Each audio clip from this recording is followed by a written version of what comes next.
The subcommittee will come to order. The chairman recognizes himself for an opening statement. Good morning, everyone, and welcome. Today, we will be advancing legislation aimed at modernizing and ensuring motor vehicle safety, promoting innovation, and ensuring affordability. The members of this subcommittee understand better than anyone else that this is a no partisan way to save lives. There is no partisan way to save lives, folks. In 2024, nearly 40,000 people died on our roadways. That number is staggering, but what matters most is what it represents. Families forever changed, milestones never reached, and seats left empty around the kitchen tables. That reality should drive our work here today. Meeting this moment requires practical solutions to strengthen motor vehicle safety and empower NHTSA to succeed in its mission. I'd like to highlight 3 solutions to bolster motor vehicle safety. First, we must address the growing risks that electric vehicle battery fires present to vehicle occupants, firefighters, and the public at large. These fires have led to serious fatalities and created dangerous conditions for firefighters, made worse by inconsistent vehicle designs and a lack of standardized response protocols. This is an area where Congress can and must bring together first responders, safety experts, NHTSA, and industry to develop real solutions. This issue has had tragic consequences, and I want to thank, the Florida Representative, Representative Meg Weinberger, a good friend of mine who I've worked with. I want to thank her for her leadership in bringing attention to this particular problem and working with me on potential solutions. I'm grateful to the chairman for partnering with me to include a new provision in the Motor Vehicle Modernization Act that strengthens fire rescue capabilities and improves safety for first responders on the front line. So thank you, Mr. Chairman. I appreciate it so very much. Second, we are considering the Self-Drive Act, which establishes a federal framework for the safe deployment of autonomous vehicles. I want to commend, of course, Representative Latta, Chairman Latta, for his years of dedication to this particular issue. Autonomous vehicles hold enormous potential, not just as a technological advancement, but as a tool to save lives by reducing human error, which is responsible for most crashes. AVs can prevent accidents before they happen. They also offer new mobility and independence for seniors and people with disabilities. Finally, accessibility must remain central to our approach to mobility. Today, millions of wheelchair users rely on outdated and non-standardized securement systems that are often unreliable.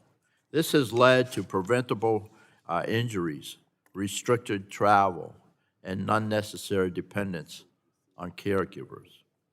The Motor Vehicle Modernization Act takes an important step forward by directing NHTSA to prioritize research into automated wheelchair securing systems. I thank the chairman again, Chairman Guthrie, for recognizing the importance of this particular issue and including this impactful provision. I'm confident that working together, we can advance legislation that prioritizes safety, accessibility, and American automotive leadership.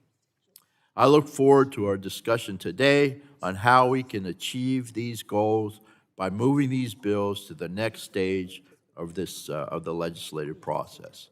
So with that, I will yield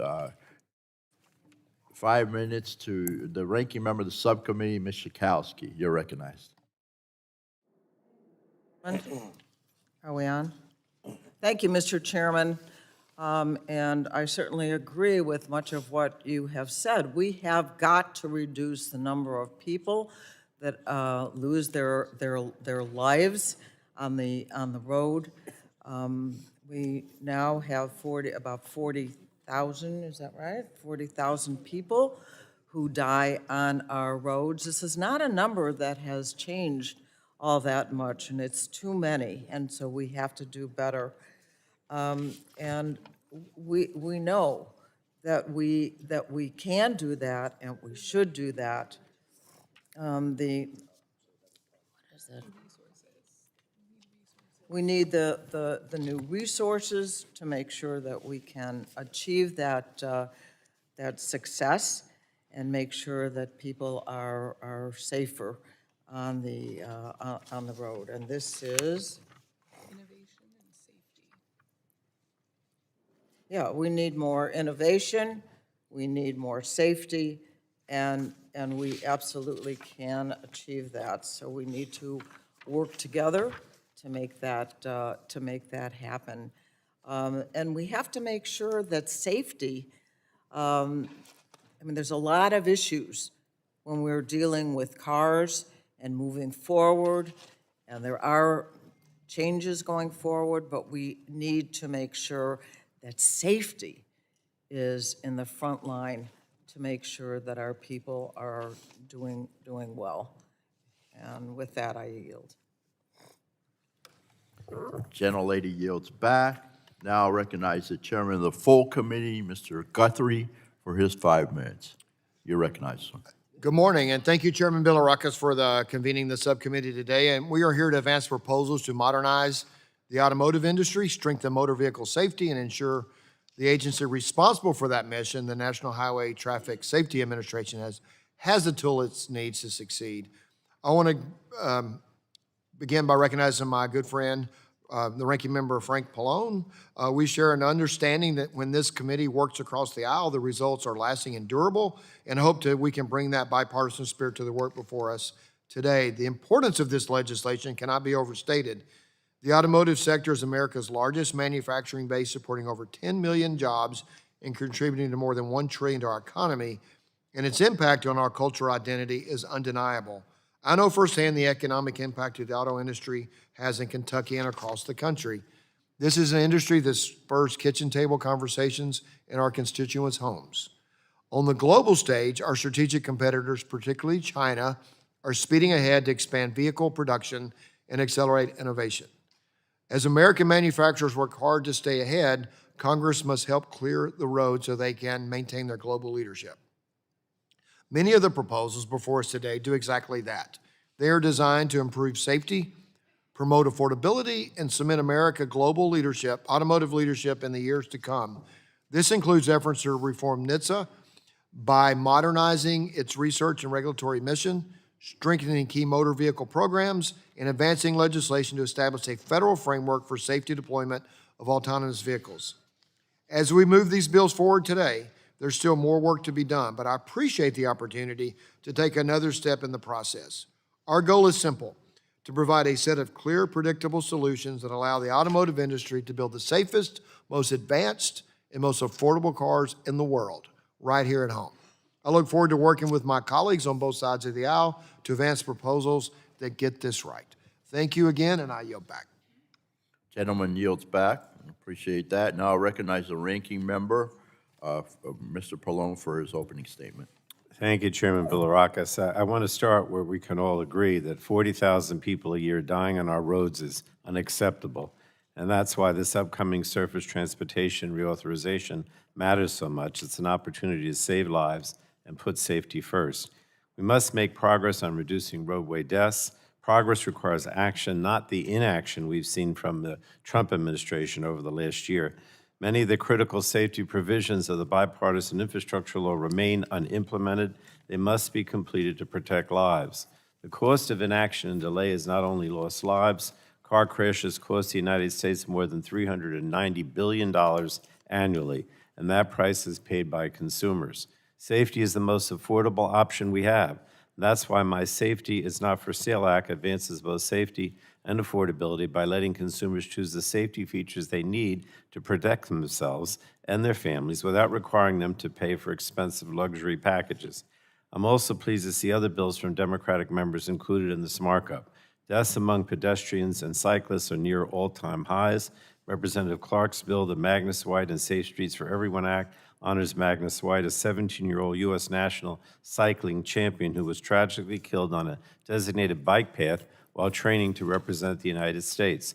This bill ensures that essential crash avoidance technology protects every person on our streets, regardless of who they are, what they wear, or their mode of transportation. Representative Mullen's bill, the Driver, Technology, and Pedestrian Safety Act, addresses the scourge of driver distraction and the impact of touchscreens on car crashes. Representative Schreyer's Know Before You Drive Act ensures car buyers know the actual capabilities of their cars, automation rather than misleading marketing claims. Representative Kelly's Safe Exit Act will end the terrifying and unnecessary deaths caused by consumers being trapped in their cars during emergencies when power is lost. And then finally, we have Representative Dingell's Safe Access for Survivors Act, which helps ensure that survivors are not tracked by their abusers through the increasing amount of data that vehicles collect. Through these bills and the Surface Transportation Reauthorization, we have an opportunity to make choices that make our roads safer for the American people. And safety is not a partisan issue, as we know, Mr. Chairman. We must all protect our constituents, and I look forward to working on a bipartisan basis with you, with Chairman Guthrie, and members of the committee on a strong automobile safety title for the Surface Transportation Reauthorization. And with that, I would yield back. Gentleman yields back. We appreciate that. The chair reminds members that pursuant to the committee rules, all members' opening statements will be made part of the record. Are there further opening statements? Yes. Representative Dunn, you're recognized for 3 minutes for your opening statement. Thank you. I want to thank Chairman Guthrie and Chairman Bilirakis for their leadership in holding this markup today, working on behalf of Americans and with independent repair shop owners, independent dealership owners, and the aftermarket industry. My colleagues on both sides of the aisle have been impactful over the last decade of my career in Congress. Today's markup is a culmination of years of critical work on the automotive repair industry. I'm looking forward to passing my bipartisan bill, H.R. 1566, the Right to Equitable and Professional Auto Industry Repair Act. This bill preserves consumer choice, enhances automotive safety issues affecting every American. If you own a car, a truck, or a motorcycle, this matters to you. I applaud my colleagues on E&C for supporting my legislation. It's one of the most bipartisan bills in Congress this year, and a bipartisan Senate bill accompanies it for the first time. I want to thank my colleagues sitting on this subcommittee, Representatives Diana Harshberger, Cliff Bentz, Craig Goldman, Kevin Mullen, and Dr. Kim Schreier for co-sponsoring this year. For most Floridians, car ownership is essential. As cars continue to become increasingly complex, they've turned into computers on wheels, which is great for innovation, but it's imperative we protect consumer choice about where we take our cars for repairs or repair it ourselves. My bill is motivated by the preservation of consumer choice as well as the restoration of a fair and open marketplace in the automotive repair industry. I look forward to having a healthy discussion about the details of this bill during the markup today. Thank you. Mr. Chair, I yield back. Gentleman yields back. Are there further opening statements? Yes, Ms. Dingell, you're recognized. Thank you, 3 Mr. minutes. Chair. Thank you. I've spent my life at the heart of the American auto industry, as a child to where I am now, from many different perspectives. I'm a car girl as a core part of my identity. Our industry has long been treated like a ping pong ball, bouncing from administration to administration. And this uncertainty puts us at a disadvantage and does not support long-term investment, protect American jobs, or keep our industry competitive as the world continues to move towards electrification and next-generation vehicle technologies. Every day we delay, global competitors and foreign adversaries, including China, or most especially China, pull further ahead in EVs, autonomous vehicles, and connected technologies. Congress must act to give our industry certainty, to strengthen domestic manufacturing, and ensure that American workers are part of the future. We need a fully functioning NHTSA, and we must reauthorize critical safety programs in a bipartisan manner. NHTSA must finalize its congressionally mandated safety rules to prevent crashes, injuries, and death. And at the same time, autonomous vehicles and connected vehicles are not part of the far-off future.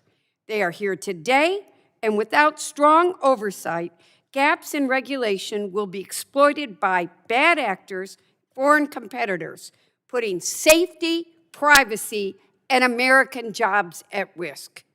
Safety should never be partisan. NHTSA must have tools, resources, and authority to oversee today's technologies. This includes protecting consumers, ensuring safe repair access, making life-saving technologies accessible, addressing catalytic converter theft, and safeguarding survivors from the misuse of connected vehicle technologies. For decades, this committee has delivered results by working across the aisle. Today, we must protect consumers, support innovation, and keep the American auto industry a global leader. I look forward to working on all of these bills, keeping our roads safe while ensuring that the American auto industry continues to prosper. And I yield back. Gentlelady yields back, and are there further opening statements? None on the Republican side, Democrat side? Further opening statements? All right, well then, we're going to go ahead. The chair calls up H.R. 1566 and asks the clerk to report. H.R. 1566, a bill to ensure consumers have access to data relating to motor vehicles. Without objection, the first reading of the bill is dispensed with, and the bill will be open for amendment at any point. So ordered. Does anyone seek to be recognized on the bill?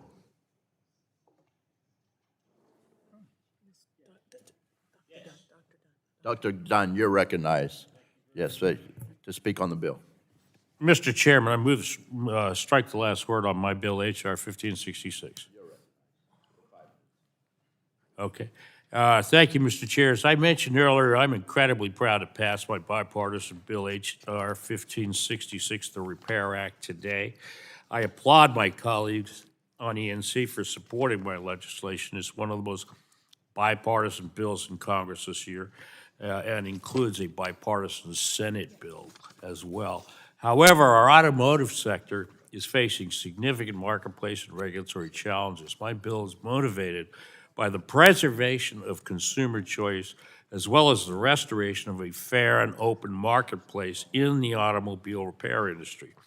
Where traditionally independent repair technicians could plug into the OBD port or easily analyze critical repair and maintenance data, the phase-out of this tool in newer vehicles and connected vehicles is incredibly problematic, among other tech restrictions. If you own your car, then you should own the data generated by your car, specifically critical repair, maintenance, wear and tear, calibration, and recalibration of parts.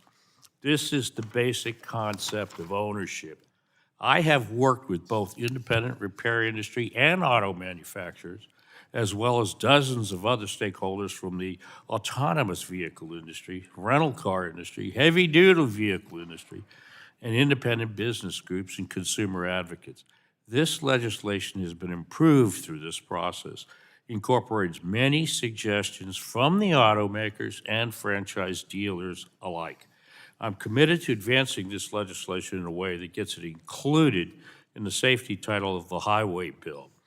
I'm also committed to working with my colleagues should they have concerns with my legislation. We need to get this done right, get it done now, and finally ensure that if you own the car, you own the data it generates. Furthermore, I feel the need to address a concern often brought up by the automakers and dealers that somehow consumers choosing to get their repairs performed at an independent shop are choosing a riskier, less safe option than the dealership repairs. To be blunt, this unwarranted and unfounded claim makes my blood boil. Who's going to repair my 1968 military Jeep manufactured by Ford in 1968?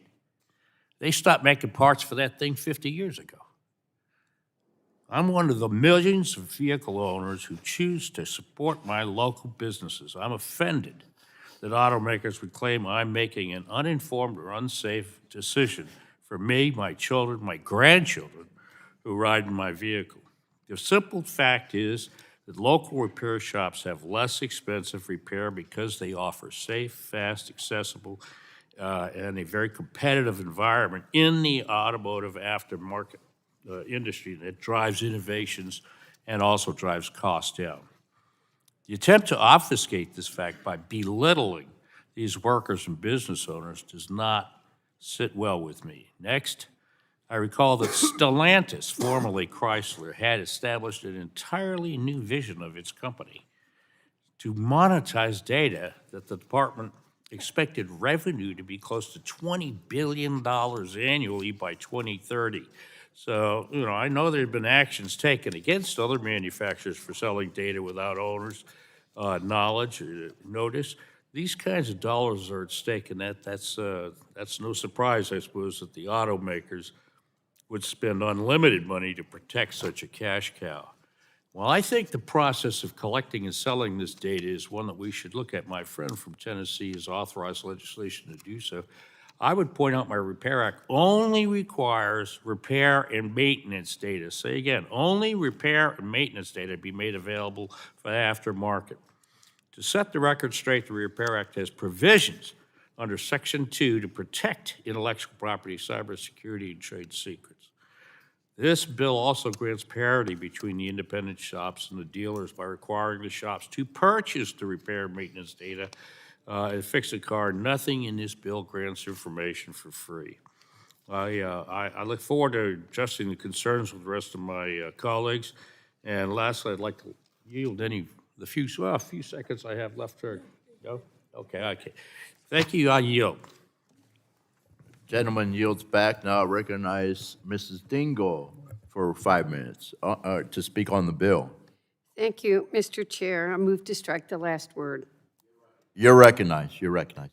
I want to start by being very clear that I love my colleague, and you and I both agree that consumers should have control of their data, and I hope we can get a privacy bill done in this committee that does that. And I also want to say I support the right to repair. Consumers should be able to fix their vehicles where and how they choose, including at independent repair shops. And in fact, first time I've ever admitted it publicly, I take my Michigan-made vehicle that I have here to an independent repair shop because it's closer to my house and easier. But what I cannot support is H.R. 1566 in its current form. The bill is overly broad and risks unintended consequences for consumers and vehicle safety. Independent repair shops already have access to the same diagnostic and repair information as franchise dealers through a national memorandum of understanding between automakers and the aftermarket repair community. This MOU, in place for more than 10 years, ensures that the independent shops receive the tools, technical data, and repair instructions they need to diagnose, maintain, and repair vehicles just as dealers do. Roughly 70% of out-of-warranty repairs already happen at these independent facilities, showing that the system works. However, this is where my colleague and I want to work with him. The Repair Act goes far beyond ensuring access to repair information.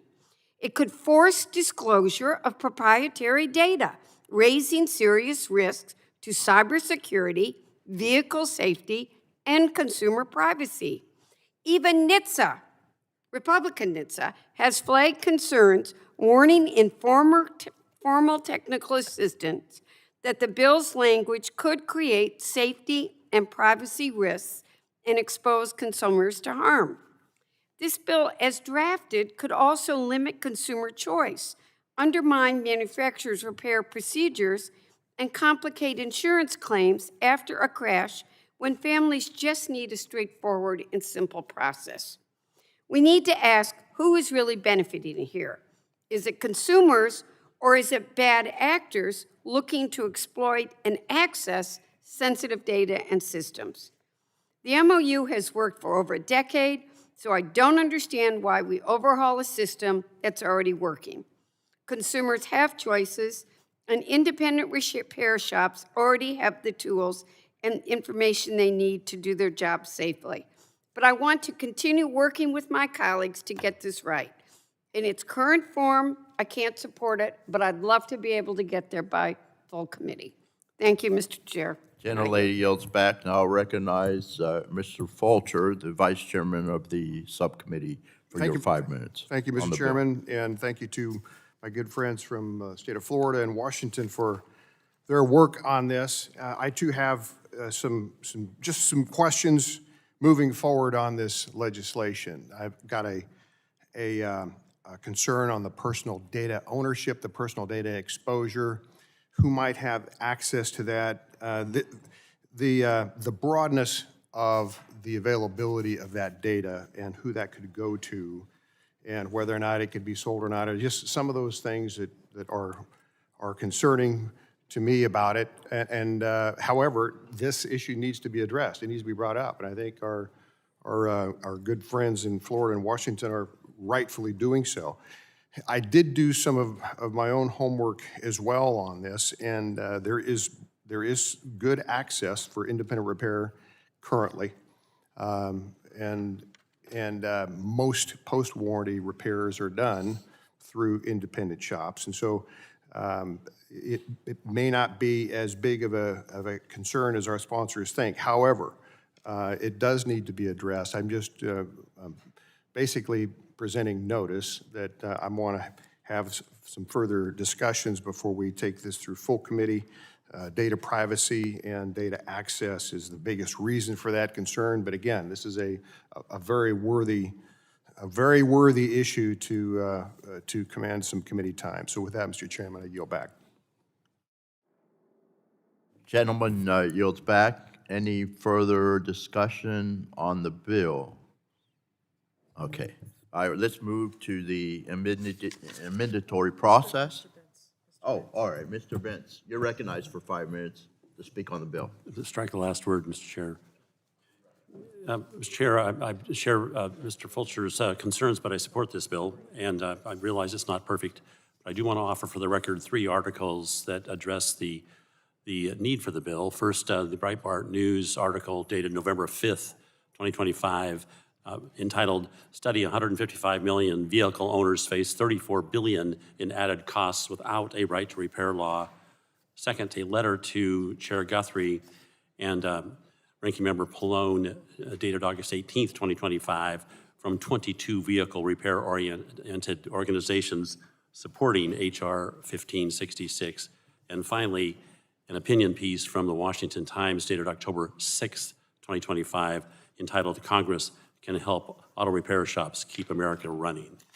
I offer those for the record, Mr. Chair. Without objection? Yield back. So ordered. Anyone else wish to speak on the bill? All right, then let's move through the amendatory process. Are there amendments to the bill? Ms. Houchin, you're recognized. Mr. Chairman, I have an amendment at the desk. You're recognized. Why don't we go ahead and have the clerk read the amendment? Mr. Chairman, I ask Yeah, unanimous. can you specify which one? Oh, 81, Houchin 81.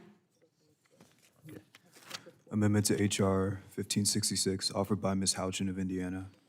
Page 21, strike lines 19. Mr. Chairman, I ask unanimous consent to dispense with the reading of the amendment. So ordered. I will recognize you to explain your amendment. Thank you, Mr. Chairman. I certainly support the principle of right to repair. Consumers deserve choice, transparency, and the ability to maintain the products they own. That said, as I've heard from stakeholders in my district and state, I am increasingly concerned that the Repair Act, as it is drafted, sweeps more broadly than intended, particularly when it comes to recreation vehicles. RVs are not simply automobiles, they are complex units that combine a vehicle with temporary living quarters. And for that reason, they have long been treated differently under the law. States have consistently exempted RVs from right to repair statutes, including Massachusetts' 2013 law, and the industry MOU that followed also explicitly excluded RVs from the motor vehicle definition. The reason is practical. RVs include non-automotive systems, kitchens, bathrooms, HVAC, electrical, and plumbing components, often manufactured and warranted by third-party suppliers. RV manufacturers do not have access to all of the real-time data or repair information for those components, nor do they control the warranties attached to them. Yet H.R. 1566 assumes they do and places obligations on OEMs that, in this context, are simply unworkable. This amendment is narrowly focused. It does not weaken the right to repair for automobiles. It clarifies that federal auto right to repair requirements should not be extended to RVs, where the structure, supply chain, and warranty framework are fundamentally different. I appreciate the chairman's willingness to continue working with us on these issues, and I look forward to further discussions with the committee and with Dr. Dunn as we work to refine the legislation. And I yield back. Very good. Anyone else wish to speak on the amendment? Oh, not on the, Ms. Dingle on this particular amendment? Okay, all right. thought you- Yes, yes. The gentleman is recognized. Dr. Dunn, you're recognized to speak on the amendment. Thank you, Mr. Chairman. I move to strike the last word of the gentlelady's amendment. You are recognized. Thank you, Mr. Chairman. Recreational vehicles and RVs are invaluable for many families. In fact, I own an RV myself, and I use independent repair specialists to fix my family's RV. I'll be happy to work on a path forward with you, Ms. Houchin, before we bring the bill to a full committee markup. But I need to be clear that Americans and fleet owners need the ability to repair their RVs and their trucks. We drive our RV to very, very remote areas. That's kind of what you do with it. And, there's simply no dealerships anywhere around when you're out there in Alaska and New Mexico. I'd be happy to look at the specifics around the RVs as you provided in your amendment, see what the best solution is. And thank you. I yield back. Gentleman yields back. I'll recognize Ms. Houchin. Mr. Chairman, I appreciate Dr. Dunn's willingness to keep talking about this. I will ask unanimous consent to withdraw my amendment. All right, very good. The gentlelady withdraws the amendment without objection. The amendment is withdrawn. Now I'll recognize, I believe, Ms. Dingle. You have an amendment at the desk. Is that correct? yes, Mr. Chair, I You're do. recognized. It's Dingle, I think you've got the amendment. Like I've said, and I really do mean, I support the right to repair. Oh. Yeah, you got it. The clerk will report the amendment. Amendment to H.R. 1566, offered by Ms. Dingle, Michigan. Beginning on page 2, line 2, strike employ any technological barrier or specified legal barrier that impairs the ability of and insert prohibit. Page 6, line 8. Without objection, the reading of the amendment is dispensed with, and the gentlelady is recognized for 5 minutes to support, in support of her amendment. Thank you, Mr. Chair. As I have said, I support the right to repair, but I oppose the current language in the Repair Act and have real concerns with this bill. I'm concerned about how it is, H.R. 1566 is drafted and the unintended consequences it could create. That is why I'm offering an amendment to add clear protections for intellectual property. Strong IP protections are essential to innovation, cybersecurity, and vehicle safety, and nothing in this bill should undermine those safeguards. My amendment preserves existing intellectual property protections by clarifying that this legislation will not expand or limit patent, copyright, or trade secret rights under current law. It prevents the forced disclosure or licensing of proprietary materials. It also affirms that manufacturers may continue to use appropriate technological protections to secure vehicle data and safety-critical systems. I believe these provisions provide necessary clarity and guardrails, ensuring that efforts to address repair issues do not weaken IP protections or compromise safety and security. I will not be requesting a vote on my amendment today, but I ask Representative Dunn if he will work with me to address these IP concerns. And if he will, which I think he will, I will withdraw. Representative Dunn, you're recognized. Mr. Chairman, move to strike the last word on the Yes. gentlelady's amendment. Thank you, Mr. Chairman. With the advancements, let me say I'm very happy to work with Ms. Dingle on this. With the advancements in technology, vehicle manufacturers now have the ability to limit parts availability by using technology that creates barriers which are not otherwise protected by intellectual property. One of the many examples a vehicle manufacturer can configure the network to send out authenticating pings to all parts with chips and block all parts in the vehicle that don't respond with the correct response. With the proposed changes to the bill, vehicle manufacturers are free to implement such artificial monopolies today, and in some cases, they already have. Consumers benefit from an even playing field between vehicle manufacturers and the aftermarket ecosystem, and I want to make sure any changes we make to the bill do not strip the original intent. However, I value all my colleagues' opinions, and I look forward to working with Representative Dingle ahead of the full congressional committee markup to make the necessary changes to the bill. Thank you, and I yield back. Thank you. Well, do you yield to Ms. Dingle? Does I the do gentleman yield to yield to Ms. Ms. Dingle? Okay, very good. Thank You you. recognize Ms. Dingle. I look forward to working with my colleague and we will work together to get this the right place. And with that, I withdraw my amendment and yield back, Mr. Chair. Okay, gentlelady withdraws the amendment. Yield. All right, any further amendments? Yes, Ms. Houchin, you're Mr. recognized. Chairman, I have an amendment at the desk. All right. That is Houchin 080. The clerk will report the amendment. Amendment to H.R. 1566, offered by Ms. Houchin of Indiana. Without objection, the reading of the amendment is dispensed with, and the gentlelady is recognized for 5 minutes in support of her amendment. Thank you, Mr. Chairman. As I have previously said, I certainly support the principle of right to repair and the work that Dr. Dunn has done on the legislation. The goal should be to empower consumers to make informed decisions that are right for them. This amendment is narrowly focused on clarifying how consumer choice operates in a post-collision context. It ensures that repair decisions are driven by safety, transparency, and informed consent, not by default insurance practices or financial pressure that might not always align with the vehicle owner's best interest. Specifically, the language makes clear that the vehicle owner should not be penalized for choosing their repair facility, following documented manufacturer repair procedures, selecting replacement equipment, or obtaining an independent appraisal. The amendment also establishes basic guardrails around consumer consent. If a requested repair procedure or replacement part is not reasonably available, the vehicle owner must receive written notice and provide affirmative consent before an alternative is used. This preserves flexibility while ensuring transparency about the safety implications of those decisions. Importantly, this amendment does not mandate parts, prices, labor rates, or insurance practices. It is an information and transparency fix designed to get repairs right the first time, reduce repeat repairs and downstream liability, and ensure that a right to repair bill ultimately protects both consumer choice and vehicle safety. I appreciate the chairman's willingness to continue working with us on these issues. I look forward to continuing the conversations with the chairman and with Dr. Dunn on this amendment. And I yield back. Dr. Dunn, you're recognized. Thank you very much, Mr. Chairman. I move to strike the last word on the gentlelady's amendment.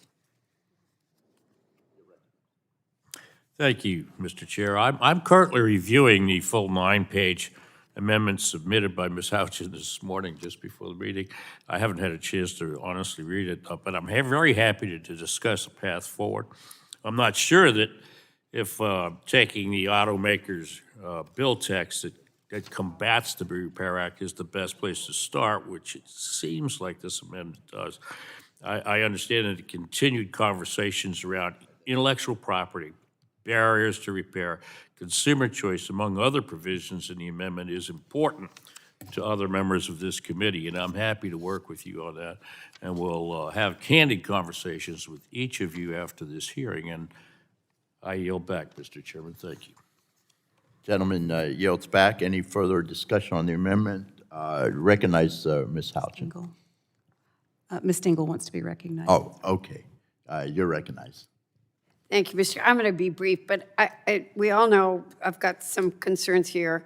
And this bill's broad approach could impose so-called repair mandates that limit consumer choice, undermine manufacturer documented repair procedures, and create confusion for vehicle owners navigating the claims and repair process after collision, which is why I strongly support Representative Huschen's amendment to establish clear prohibitions on certain repair mandates. This amendment would prevent penalizing vehicle owners for choosing a repair facility, authorizing repairs that follow manufacturer documented procedures, selecting appropriate replacement equipment, or seeking an independent appraisal to determine the true cost of repairs. It promotes transparency and informed consent by requiring repair facilities to notify vehicle owners when requested replacement equipment or repair procedures do not exist. It also clarifies that vehicle owners should not be forced to accept a total loss determination when a vehicle can be safely and legally repaired for less than its actual cash value and the owner authorizes those repairs. I think that these are very common sense guardrails that protect consumers without imposing mandates. Will the gentlewoman yield? Of course. Thank you. I appreciate your support for the amendment. I would just like to note that I think the amendment is in line with consumer choice because it does not, Absolutely.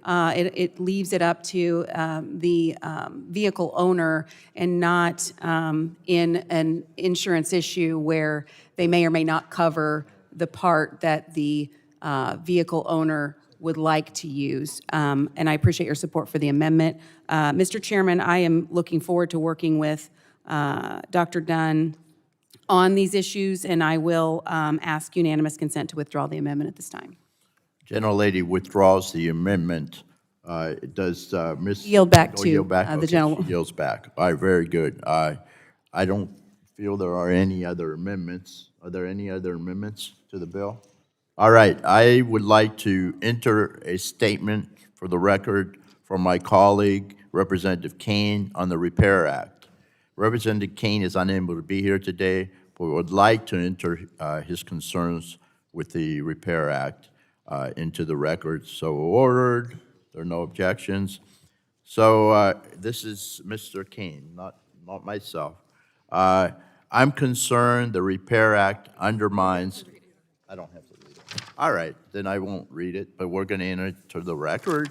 And now I'll recognize Chairman Guthrie. If there's not anyone else, Chairman Guthrie would like to speak on the bill. Yes, I'd like to ask my good friend from Florida a question, if he'd yield to a question. So I commend Dr. Dunn for his passion for this issue and his work on this bill. He's been very persistent in working on this bill, and I appreciate it very much. It's important to members of this subcommittee, members of the committee, and deeply important. It's a deeply important issue, and there are many diverse, strongly held perspectives, including very vocal support for, and as we've heard, concerns with the Repair Act. And I appreciate my friend from Florida working with all sides, making progress, and on the Repair Act. And I asked the gentleman, would he agree to work with me and all the stakeholders at the table to work in good faith and to address concerns with the bill and find a path forward? I would be delighted, Mr. Chairman. Thank you for the honor of the request. My dear friend, and vehicle ownership is fundamentally important to Americans, and safety and maintenance of the vehicles goes hand in hand. And with that, I thank you for your hard work and your willingness to work together, and I will yield back. The gentleman yields back. Anyone on the Democrat side that wishes to speak on the bill? Seeing none. Anyone on the Republican side? Nope, seeing none. The question now occurs on forwarding H.R. 1566 to the full committee. All those in favor say aye. All those opposed say no. All right, the ayes have it, and the bill is agreed to and forwarded to the committee. Very good.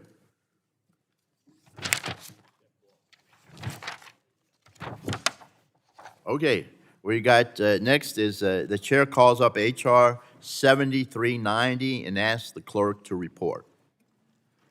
H.R. 7390, bill to amend Title 49 United States Code regarding the authority. Without objection, the first reading of the bill is dispensed with, and the bill will be open for amendment at any point so ordered. I recognize myself for 5 minutes to speak in support of the underlying bill. H.R. 7390, the Self-Drive Act, is a vital piece of legislation that establishes a federal framework for the safe deployment of autonomous vehicles, or AVs. Make no mistake, the first and foremost priority of the Self-Drive Act is safety.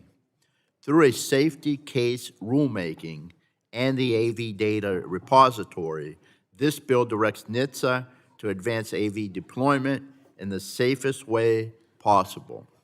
Ensuring the advancement of AVs is critical to our country. As I mentioned in my opening statement, AVs hold enormous potential as technological advancements to save and improve lives. Whether it is reducing traffic crashes and fatalities caused by human error or returning mobility and independence to seniors and people with disabilities, AVs hold hope for a safer and more accessible future for our country. We have the chance to secure that future with the bill before us. We cannot delay and let this moment, and this is a life-saving technology, folks. We can't let this moment pass by.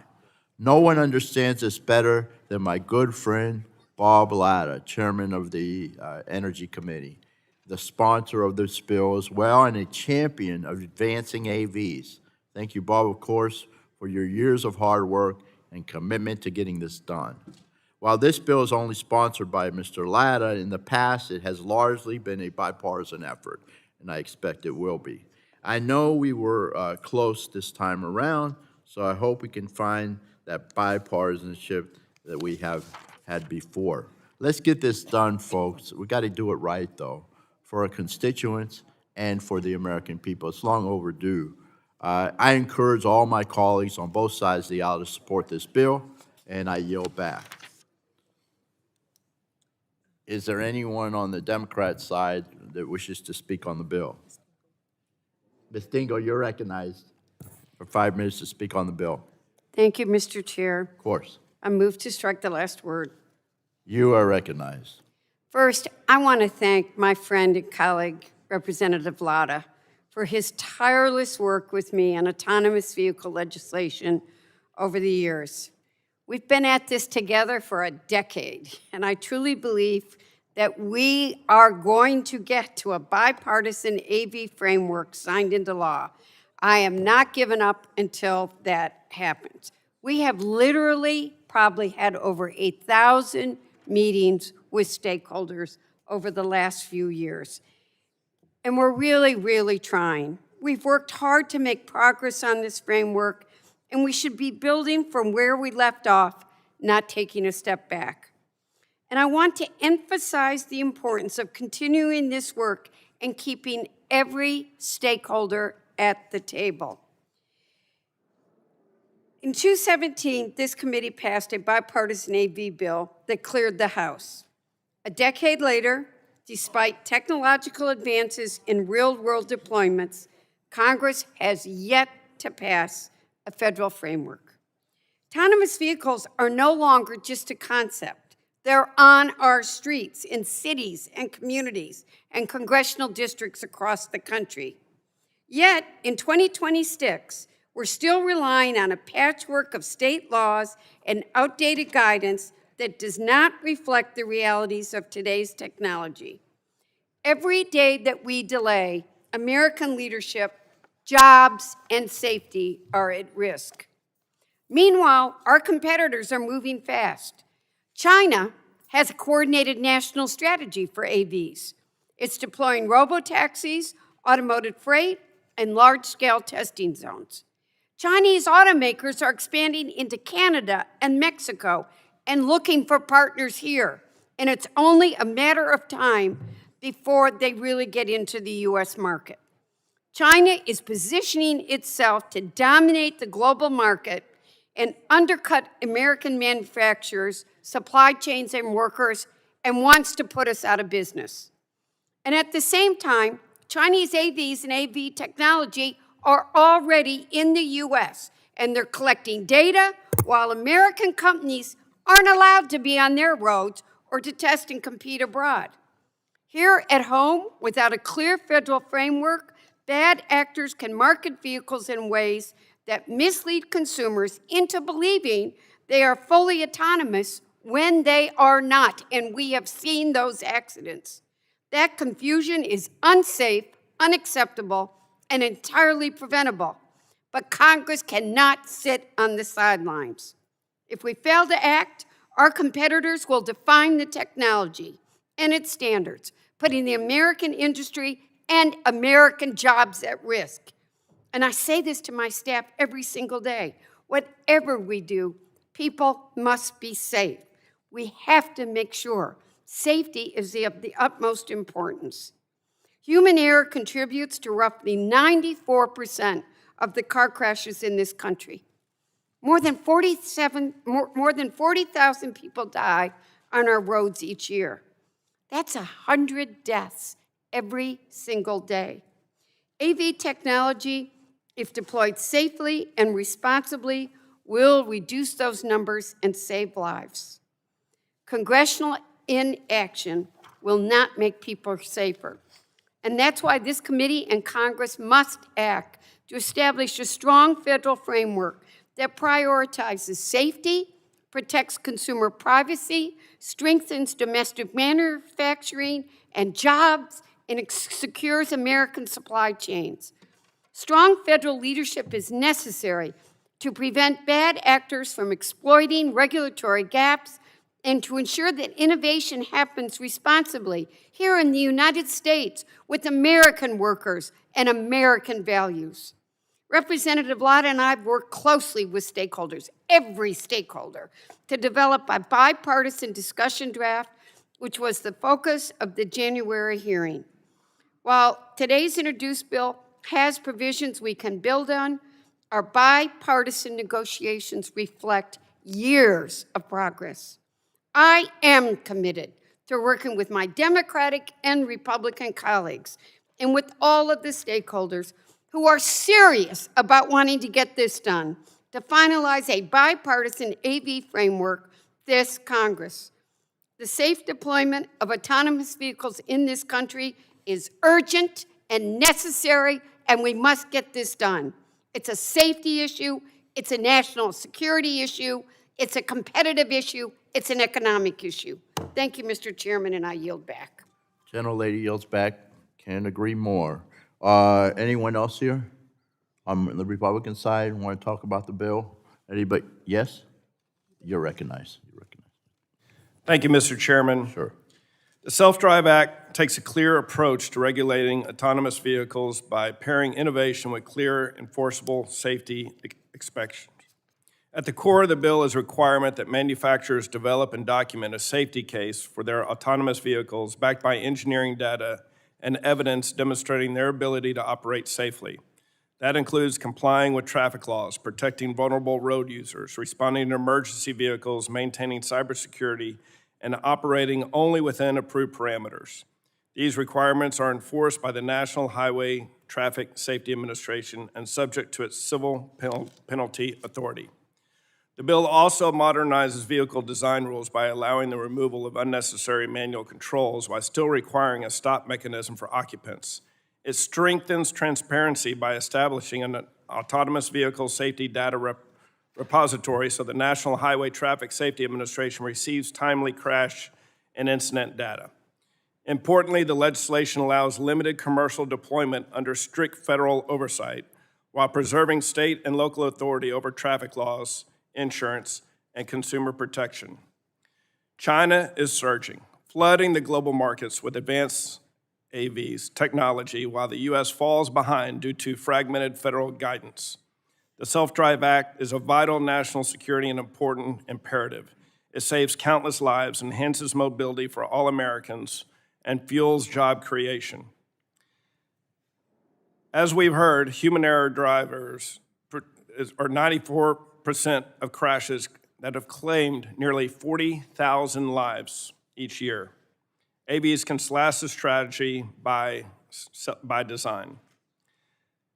Visionary states like mine in Texas are pioneering AV-friendly policies such as chaotic web and over 30 state laws but a chaotic web of over 30 state laws breeds confusion, stalls deployment, undermines consistent safety, and erodes consumer confidence.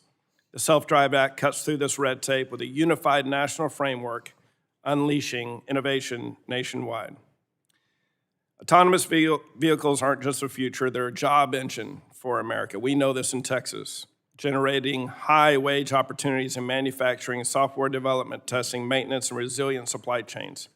By keeping innovation and production on U.S. soil, the Self-Drive Act safeguards our economic edge against foreign rivals like China. Delaying this progress means forfeiting billions in growth and thousands of good-paying jobs in an industry exploding with incredible potential. This is a balanced framework, Mr. Chairman, that prioritizes safety, accountability, and regulatory clarity, and I yield back, Mr. Chairman. Mr. Goldman yields back. Appreciate it. Now, anyone on the Democrat side? Mr. Soto, you're recognized to speak on the bill. Thank you, Chairman.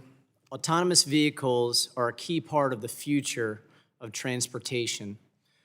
We know we need to ensure strong automobile safety and data collection standards. That was something that was discussed in the committee, and make sure we're improving mobility for seniors, people with disabilities, our young people, our families. In Central Florida, we have Sunrail, Lynx, Brightline, Beep, even Waymo's coming. And in a place like Central Florida, where Orange County is 1,000 square miles and Osceola is 1,500 square miles, and in this tourism capital, we need an all-the-above strategy, and AVs will definitely be part of it. My own state of Florida put forward some bills to address liability, and they should not be wholly preempted. And I know there's also deep concerns in this committee about 25% cuts to NHTSA, our vehicle safety agency, at a time when we want to go forward with a lot of this. I support the Bilirakis amendment that'll come up soon, which puts back in the safety requirements that right now are being pulled out, especially with regard to level 3, 4, and 5 automated driving systems. We need to make sure we're not preempting dealer franchise laws on the state level, and we also need to evolve our workforce, as some folks may go from being drivers to operators of a lot of these vehicles. And so we're part of trying to get to yes, and may not be here today, but are here in good faith to hopefully see some of these changes that will be represented in the Bilirakis amendment, and I yield back. The gentleman yields back. Appreciate that. And anyone on the Republican side wish to speak on the bill? No? Okay, anybody on the Democrat side? You're recognized, Ms. Trahan. Thank you, Mr. 5 minutes on the bill. Thank you, Mr. Chairman. I move to strike the last word. I support restoring self-drive to a bipartisan project. Without a bipartisan, multi-stakeholder process, any hope for good policy is lost, and we've seen that all too often on this committee. So for a couple minutes, I'd just like to focus on our process, because process matters when we're talking about technology that will shape transportation and public safety. The bill before us is Republican-only draft led by Representative Latta, and I respect his work. But I have to say that I am disappointed that we moved away from the bipartisan approach that he and Representative Dingell championed in their earlier discussion draft. That collaboration gave this committee credibility and showed the public that we could tackle complex issues together, even if that draft needed further work. Autonomous vehicles are not a partisan issue. They're already on some of our roads, and early data from companies leading on safety, like Waymo, suggests that these systems can reduce serious crashes compared to human drivers. That's why Congress needs to act. But how we act will determine what we pass. If we want a durable federal framework, we need a process that invites both sides to the table, ask tough questions, and build consensus. That means conversations where a diversity of stakeholders can weigh in. It means transparency on the regulatory model so that we know how safety cases will be produced, updated, and evaluated, and whether a safety case is even the best model, not just because it's the industry's current approach. It means certainty on liability, knowing accidents with AVs can and will happen, and clarity on preemption so that states can fill the regulatory gaps in ways that make sense. And it means real discourse on the impacts of AVs on labor, public transportation, and cybersecurity, even if answers aren't readily available. Rushing a partisan bill through markup without this strong foundation risks creating gaps and eroding trust. So I urge my colleagues, let's just recommit to a bipartisan path. Let's avoid ceding our leadership on this issue to the Senate simply because we can't work in a bipartisan fashion. Let's take the time to get this right because the public deserves a framework that is thoughtful, balanced, and built to last. Thank you. I yield back. Gentlelady yields back. Anybody on the Republican side wish to speak on the bill? All right, Ms. Kelly, you are recognized for 5 minutes to speak on the bill. Thank you, Mr. Chair. I move to strike the last word. I so appreciate my colleagues' efforts to advance a federal framework for autonomous vehicles. While I have concerns with the Self-Drive Act as written, I believe our committee does have an important role to play in setting federal standards to ensure a continued safe deployment of autonomous vehicles. Without Congress acting in a bipartisan way to address this issue, I too worry we will cede leadership on autonomous vehicles to our foreign competitors and make the further deployment of these vehicles less safe. While there are some differences that remain, I'm hopeful my colleagues on this subcommittee, industry, safety groups, and all others serious about the deployment of autonomous vehicles can continue to work in good faith to address these timely issues. I look forward to continued discussion on this topic. We must be sure that a federal autonomous vehicle framework provides opportunity for innovation and American leadership while not jeopardizing the safety of vehicle occupants, other road users, and pedestrians. In the event of a crash, we must ensure any bill moving forward will hold responsible parties accountable and protect consumers who choose to seek legal recourse for any harm they've experienced. Further, it's imperative we strengthen data collection and transparent reporting at the National Highway Traffic Safety Administration so the American public has trust in the safety of these vehicles and Congress can maintain its oversight responsibilities. This is a very important issue. With almost 40,000 people dying on our roadways each year, we must look at all opportunities to improve the safety of our vehicles and strengthen our American industries. I yield back. Gentlelady yields back. I'll recognize, I believe, Chairman Guthrie, you're recognized for 5 minutes. Thank you. I just want to Speak on make the sure bill. the tone's right here is that the Republicans did not walk away from a bipartisan effort to do this bill. That is absolutely not what happened. People are leaving that impression. It's just wrong. Mr. Latta and others have worked very, very long on this process.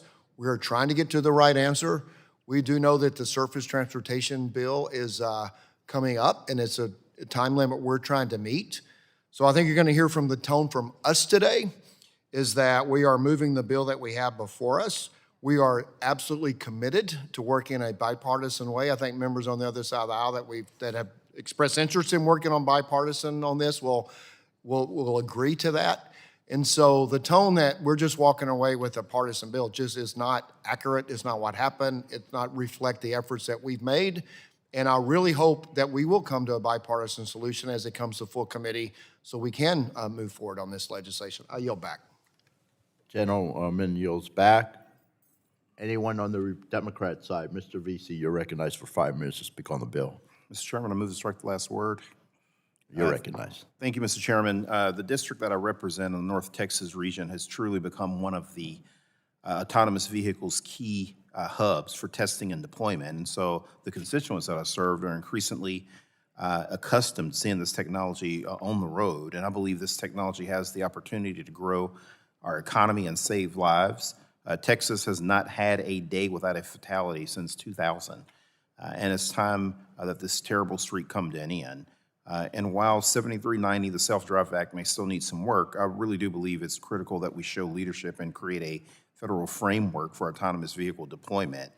This framework will, I believe, really help the public gain some trust in this industry. There's just so much out there right now with AI and AV, and the world is changing, and we need to show people that we're on top of this. And additionally, I've seen the firsthand potential for this technology. I believe that it's going to help enhance American national security and keep our warfighters out of harm's way. And I really do think that this is a true dual-use technology. The same advancements that we see on the roadways are also going to be very critical in making sure that our military gains a cutting edge. And so I'm happy to see that the many stakeholders that have been brought, including our unions that are here today. I know the 276 that makes the leadership cars, the Suburbans in Arlington, Texas, that they're here today. I really do hope that we continue to work in a collaborative and bipartisan manner. So, Mr. Chairman, with that, I yield back. Thank you. Gentleman yields back. Anybody on the Republican side? Democrat side? All right. I have an amendment at the desk titled Bilirakis, Florida 049. So again, the clerk will report the amendment. Amendment in the nature of a substitute to H.R. 7390, offered by Mr. Bilirakis. Without objection, the reading of the amendment is dispensed with, and I recognize myself for 5 minutes in support of the amendment. This AINS is a product of continued discussion with numerous stakeholders to further refine the Self-Drive Act and require enforceable standards and reporting requirements for autonomous vehicles. The AINS includes provisions to further strengthen the safety case, bolster crash reporting requirements, and make technical clarifications. The AINS also clarifies the application of the Safeties Act, make inoperative prohibition. We will work with stakeholders to continue to refine this provision. Finally, the AINS makes several changes to preemption. The AINS clarifies that the laws regulating motor vehicle operations, dealer franchise laws, and laws regulating the sale of motor vehicles will not be preempted by the bill. While I intend to withdraw the AINS, the changes it contains represent important improvements to the bill, and I hope they will be considered as negotiations continue. I look forward to working with my colleagues and stakeholders to further this discussion and move forward towards a bipartisan final product. And I know that Mr. Latta, he's not on this subcommittee, has worked in a bipartisan fashion. And I mean, Ms. Dingle can attest to that, she has. So anyway, I'll yield back, and I wish to withdraw the amendment at this particular time. I wish to withdraw the amendment at this particular time. Yes, Ms. Dingle, you're recognized to speak on the bill now because I withdrew the amendment. Okay, then I was going to support and thank you. Yeah, go ahead. That's okay. You withdrew it. Okay. They'll thank me for All not right, no speaking. problem. I know we're gonna get there, right? I know we will. All right, does anyone seek anyone who want to speak on the bill? Okay, we have an amendment. Yeah. Oh, yeah, Mr. Mullen, you're recognized to propose your amendment, offer your amendment. Thank you, Mr. Chair. I have Sure. an amendment, pardon me, I have an amendment at the desk, Yes. Mullen CA_059. The clerk will report the amendment. Amendment to H.R. 7390, offered by Mr. Mullen of California. Without objection, the reading of the amendment is dispensed with, and the gentleman is recognized for 5 minutes in support of his amendment. And I move to strike the last word. You're recognized. Mr. Chair, I want to acknowledge the years of work that Representatives Lotta and Daigle have put into this important legislative effort. I do support a bipartisan effort to establish a federal framework that protects passengers, human drivers, and pedestrians and creates certainty for the industry. My district in the San Francisco Bay Area is very much an epicenter of AV technology. We have a significant number of AVs operating in commercial service on public roads in this district. In other words, my human constituents will be immediately affected by what we do today. So to be clear, I am bullish on this technology. I have ridden in AVs, and they are remarkable. And I'm proud to have some AV companies headquartered in my district. I hope one day they lead to a dramatic decrease in traffic deaths. But we are not there yet. And to know if we are getting there, we need the data. That is why for more than 2 years, I have been calling on NHTSA to require more data from AV operators. Unfortunately, this bill includes no meaningful data reporting requirements beyond what NHTSA is already collecting about collisions, which I believe is insufficient. First, reporting on collisions alone tells us almost nothing about how safe different types of AVs are. Of course, human drivers get into accidents too. That's why we need the denominator, so we can actually calculate collisions per miles driven. While this bill does mention the need to collect vehicle miles traveled, this is meaningless without specifying that they must be miles traveled on public roads. Companies should not be able to report miles driven on test tracks or in the middle of a wide open desert. We also need an additional level of detail about where and how the miles were driven to understand the safety record of vehicles compared both to human drivers and pure companies. Second, collisions are not the only type of hazard that AVs cause. Called unplanned stoppages, sometimes AVs stop in the middle of roads and intersections and require manual intervention, causing traffic jams, blocking transit lanes, and preventing first responders from getting by. We have been experiencing hundreds of incidents like this in and around my district in San Francisco and the peninsula for years now, and they are happening wherever they are being tested, yet they aren't comprehensively reported anywhere. We have no idea if the problem is getting worse or maybe even getting better. While AV companies have touted their driving record in press releases and op-eds, that is no substitute for reporting comprehensive data to a government regulator and the public. As a reminder, while the industry has touted that AVs have driven more than 145 million miles in the US so far, for comparison, Californians alone drive 340 billion miles every year. That is why we need the data. To that end, my amendment would add provisions of my AV Safety Data Act to the Self-Drive Act to address the gaps in data reporting I have identified. However, I will withdraw my amendment as a sign of good faith interest in working together with my colleagues to improve the underlying bill. So, Mr. Chair, I would just ask, will you and your colleagues commit to working with me to address these concerns and incorporate the solutions proposed by my AV Safety Data Act as work and discussions continue on the Self-Drive Act moving forward? We most definitely will. Thank you, sir. The gentleman withdraws the amendment. With that, I yield back. All right, any other amendments at the desk? Mr. Mullen, you're recognized. Thank you, Mr. Chair. I have another amendment at the desk, Mullen CA _058. The clerk will report. Amendment to H.R. 7390, offered by Mr. Mullen of California. Without objection, the reading of the amendment is dispensed with, and the gentleman is recognized for 5 minutes. And I move to strike the last word, Mr. Chair. You're recognized. Mr. Chair, I again want to thank Representatives Lotta and Dingell for their work on the Self-Drive Act. In offering this amendment, I want to highlight another issue that I feel is currently unaddressed in the bill as written. Police, fire, and EMS personnel are often on the front lines in dealing with autonomous vehicles that break down or simply have some type of emergency. Yet these first responders, as well as follow-up second responder personnel, such as tow trucks, have very little information about how to deal with this novel technology. They arrive on the scene following a collision or when an AV is blocking an intersection, blocking a driveway, or standing in the middle of traffic. For example, a little over a month ago, there was a power outage in San Francisco that led to more than 1,500 unplanned stoppages across the city, according to the AV company itself. Emergency responders had to deploy dozens of vehicles with little information about what to do and no clear plan. While this was an extreme case, Public officials have been dealing with these issues for years in and around my district. There have also been various documented cases of AVs driving through construction zones or areas cornered off by police during an active shooter situation. These are understandably complicated situations for a computer to quickly react to, but they do need to be addressed. In the best case scenario, AV companies and first responder agencies are working closely together to prepare for these kinds of scenarios, but we know that whatever is currently happening is not enough, and soon many parts of the country will face the same issues.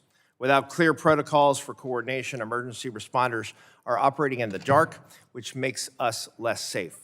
To that end, my amendment would bolster the Self-Drive Act by requiring AV companies to develop clear protocols for how emergency responders can work with their vehicles in an emergency, communicate with AV companies in real time by establishing a 24/7 hotline, and issue requests for AVs to avoid certain areas for a period of time during an actual emergency.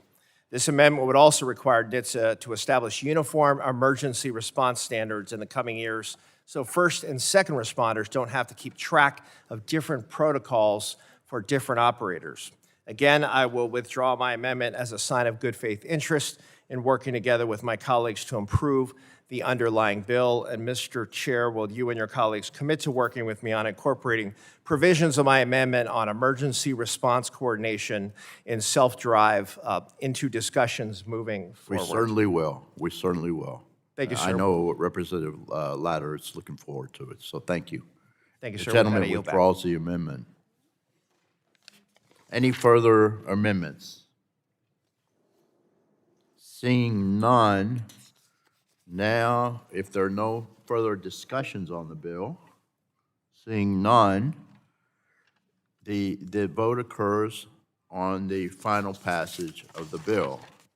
All in favor, say aye. Aye. All opposed? No. Oh, you want a roll call? Okay. So a roll call has been requested. The clerk will call the roll. Mr. Folger?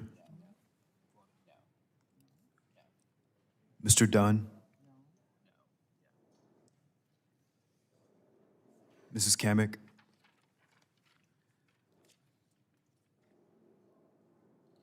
Mr. Obernolte? Mr. James? Mr. James votes aye. Mr. Bentz? Mrs. Houchin? Mrs. Houchin votes aye. Mr. Fry? Mr. Fry votes aye. Ms. Lee? Ms. Lee votes aye. Mr. Kane? Mr. Evans? Mr. Evans votes aye. Mr. Goldman? Mr. Goldman votes aye. Mr. Guthrie? Mr. Guthrie votes aye. Ms. Schakowsky? No. Ms. Schakowsky votes no. Ms. Castor? Ms. Castor votes no. Mr. Soto? Mr. Soto votes no. Ms. Trahan? Ms. Trahan votes no. Mr. Mullen? Mr. Mullen votes no. Ms. Clark? Ms. Clark votes no. Mrs. Dingle? Mrs. Dingle votes no. Mr. Veazey? Mr. Veazey votes no. Ms. Kelly? Ms. Kelly votes no. Ms. Schreier? Ms. Schreier votes no. Mr. Pallone? No. Mr. Pallone votes no. Mr. Bilirakis? Yes. Mr. Bilirakis votes aye. How's Fulcher recorded? Mr. Folger is not recorded. Fulcher's aye. Mr. Folger votes aye. How is Dr. Dunn recorded?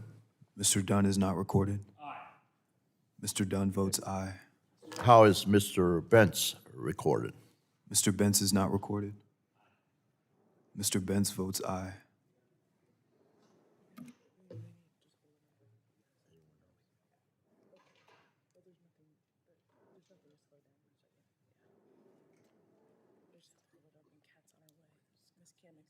Okay.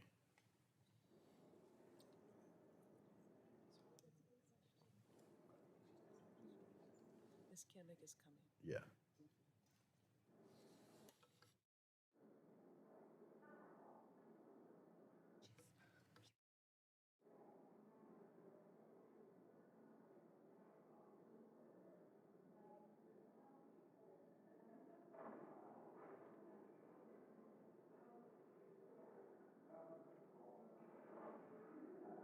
How is Ms. Kamick recorded? Mrs. Kamick votes aye. Aye.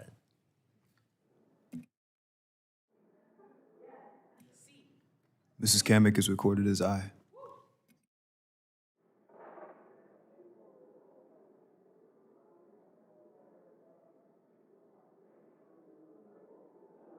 The clerk will report the vote.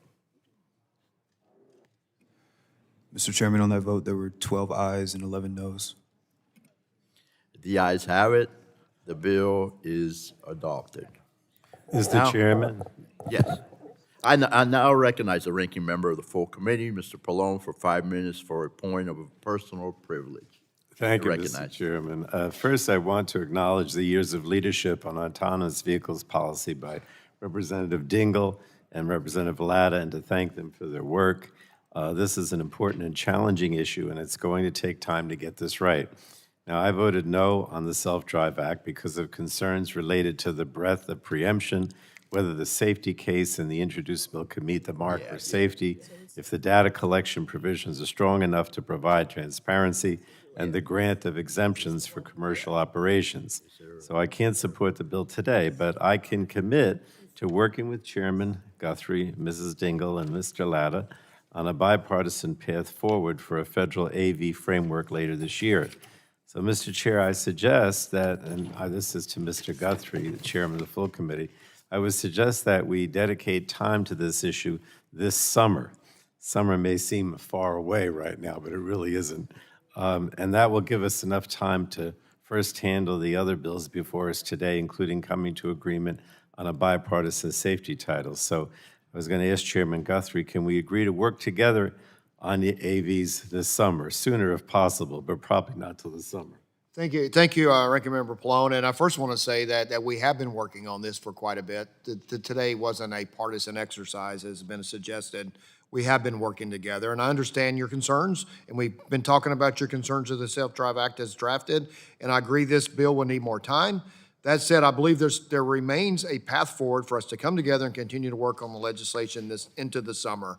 And I want to thank Mr. Latta and Ms. Dingell for working together for so many years on this issue, and their sustained engagement reflects the importance of the policy and the care required to get it right. This subcommittee is currently managing a full agenda with several significant priorities requiring our attention. This particular matter is a complex issue requiring adequate attention to be resolved, and once we're able to complete work on these items, I commit to turning to this issue and working for a path forward. I yield back. I appreciate that. I have to tell you that it seems so cold, it's hard to imagine lead up to the summer, but we're certainly committed to it, and I appreciate what the chairman said. I yield back, Chairman Bilirakis. Gentleman yields back. The chair calls up H.R. 7389 and asks the clerk to report.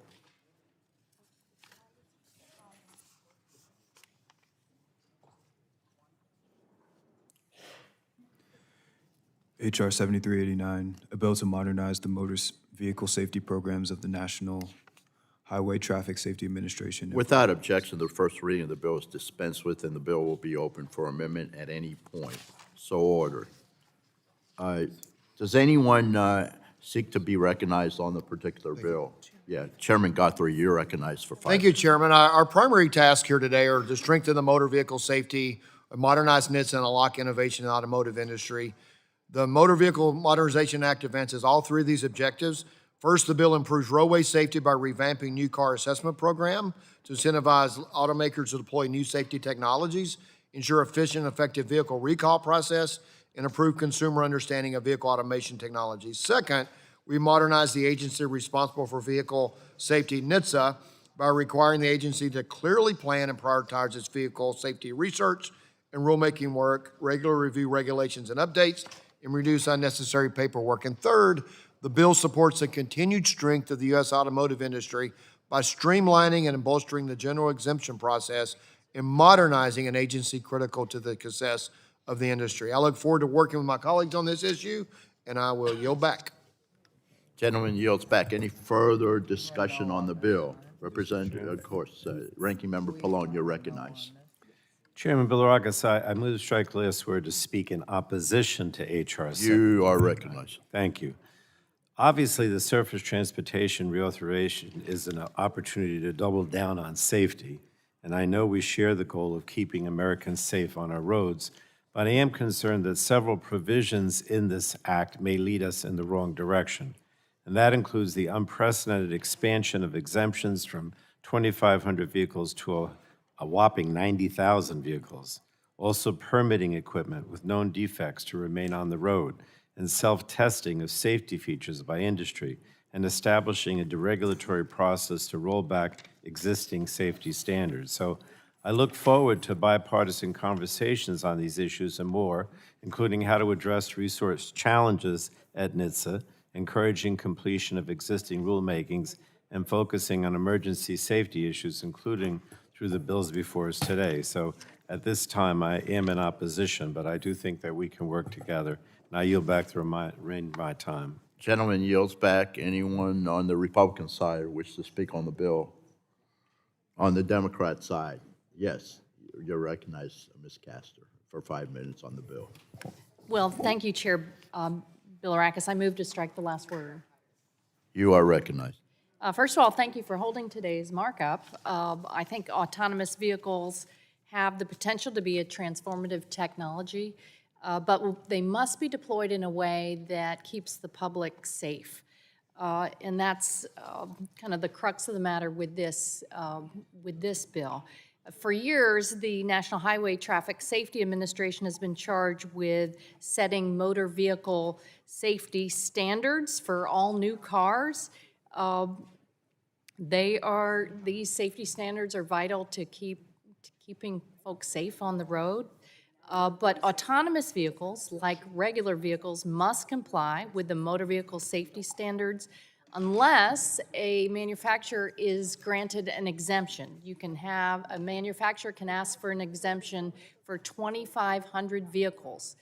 That gives them the ability to test and experiment for a limited period of time.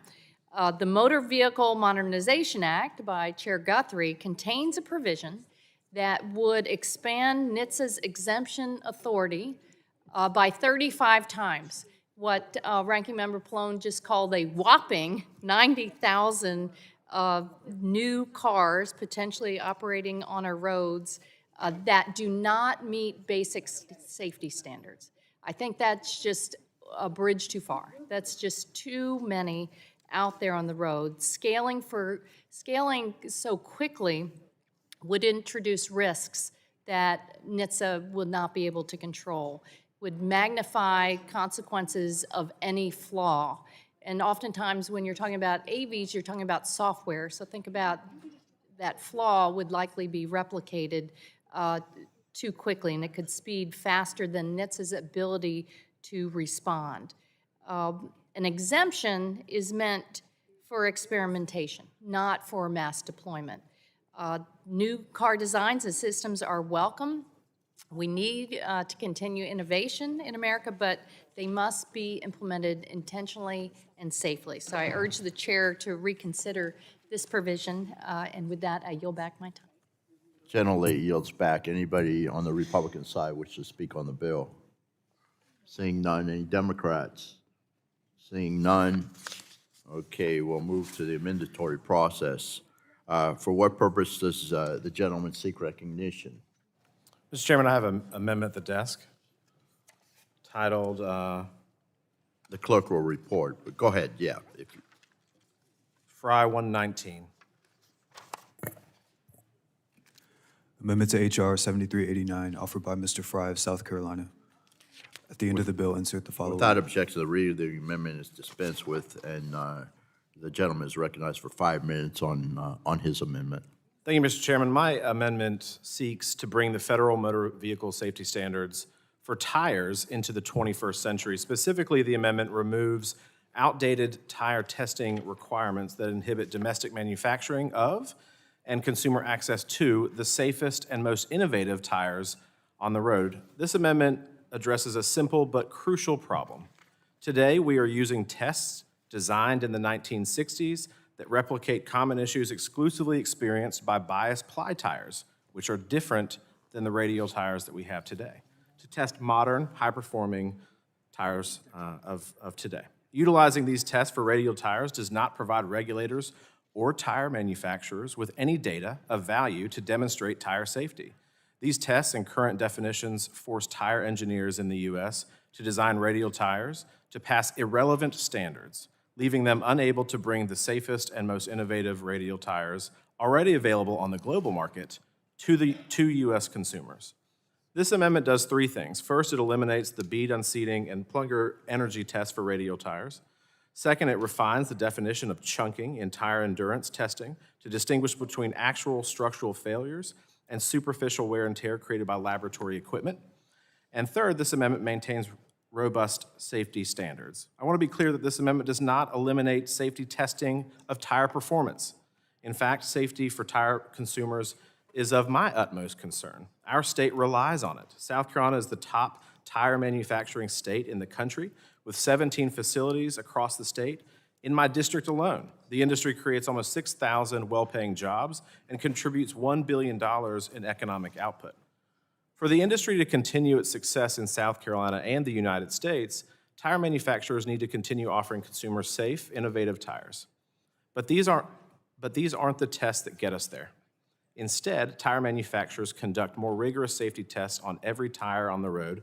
High-speed performance, tire endurance, and low inflation pressure performance standards are thorough safety tests under existing regulations that provide clear, ample, reliable data on how modern tires perform in real-world conditions. This information provides NHTSA and tire manufacturers in South Carolina and elsewhere with the data they need to reliably evaluate tire safety. Our global competitors have already recognized this problem and are outpacing us in tire innovation and safety. Japan, for an example, eliminated these obsolete tests in 2005. The EU, the king of all regulators, and Australia don't require them at all. And Canada, our friends to the north, are finalizing similar changes right now. And data show that countries that adopted these changes more recently to conform with global norms and standards, like Japan, have seen traffic fatalities drop nearly 50%. With that, Mr. Chairman, I yield back. Gentleman yields back. Any further discussion on the amendment on Democrat side? Ms. Dingle, you're recognized for 5 minutes on the amendment. Thank you, Mr. Chair. I move to strike the last word. You're recognized. NHTSA has spent decades creating automobile safety standards to protect consumers on the roads. Those standards have saved more than 860,000 lives and provided the United States $17 trillion in benefit since the first standard was created.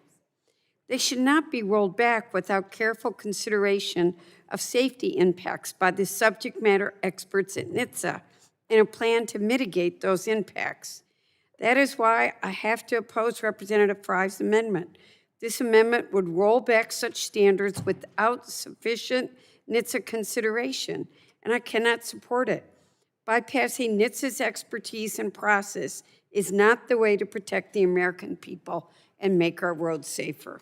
Thank you, and I yield back. Gentlelady yields back. Further discussion on the amendment. Chairman, I have unanimous consent to submit to the record 3 letters of support for this amendment from the U.S. Tire Manufacturers Association, the Tire Industry Association, and the American Trucking Association. These groups represent the entire life cycle of a tire, from the manufacturer's responsible creation of the tire to the retailers who rely on safe and dependable inventory, and of course to the people who use it the most, the American truckers, in support of this amendment. Without objection, so ordered. Further discussion on the amendment on Democrat side? Nope. Republican side? Okay, if there's no further discussion, the vote occurs on the amendment. All those in favor signify by saying aye. Aye. All those opposed, nay. Nay. The ayes have it, and the amendment is agreed to. Are there further amendments? Gentleman is recognized. Mr. Chairman, I have an amendment at the desk titled Fry 120. Clerk will report. Amendment to H.R. 7389, offered by Mr. Fry of South Carolina. At the end of the bill, insert the following. Without objection, the reading of the amendment is dispensed with, and the gentleman is recognized for 5 minutes in support of his amendment. Mr. Chairman, I'm going to withdraw this amendment at the appropriate time, but before so, I want to speak to it. This amendment takes a measured, data-driven approach to provide regulatory clarity regarding a proven vehicle safety technology, pulsating high-mounted stop lamps. We all know the figures regarding the increase in driver distraction on American roads. With distracted driving, whether texting or watching videos behind the wheel, we've seen a troubling rise in vehicle crashes, pedestrian injuries, and even fatalities. This amendment does not mandate the use of any device. Instead, it ensures that the Department of Transportation acts promptly and transparently once independent research has concluded that Congress itself directed several years ago. In fact, this amendment was drafted by 45 members on both sides of the aisle, including bipartisan members of this committee who were co-sponsors of the Collision Avoidance Systems Act, H.R. 1361. For context, which I think is important, in June of 2019, Congress directed the Department of Transportation to study pulsating brake lights, recognizing early on that this technology merited formal evaluation. Despite that direction, the agency did not initiate research until September of 2024, 5 years later, when it awarded the research project to Virginia Tech.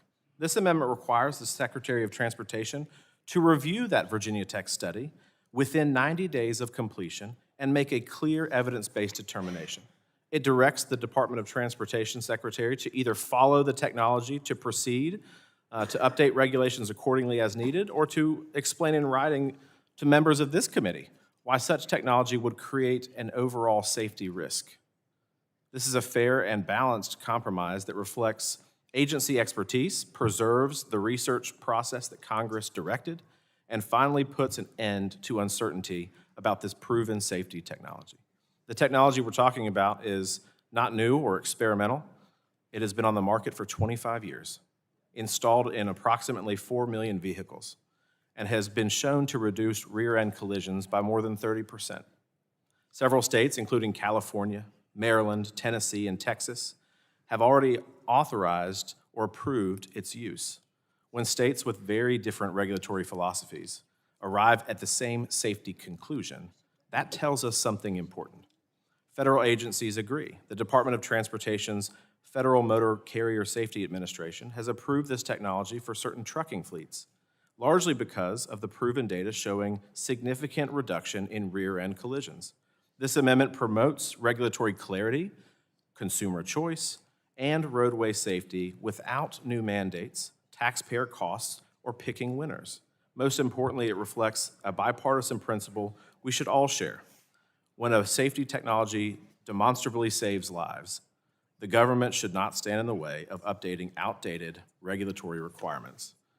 I urge my colleagues, hopefully to work in bipartisan fashion, to come up with a solution on this issue. And with that, Mr. Chairman, I yield and withdraw my amendment. Gentleman withdraws his amendment. Any further amendments to this particular bill? Okay, the question now occurs on forwarding H.R. 7389 as amended to the full committee.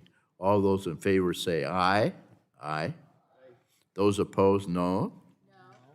The ayes have it, and the bill is agreed to and forwarded to the full committee.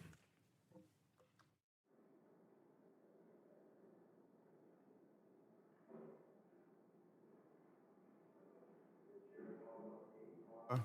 5221, and ask the clerk to report.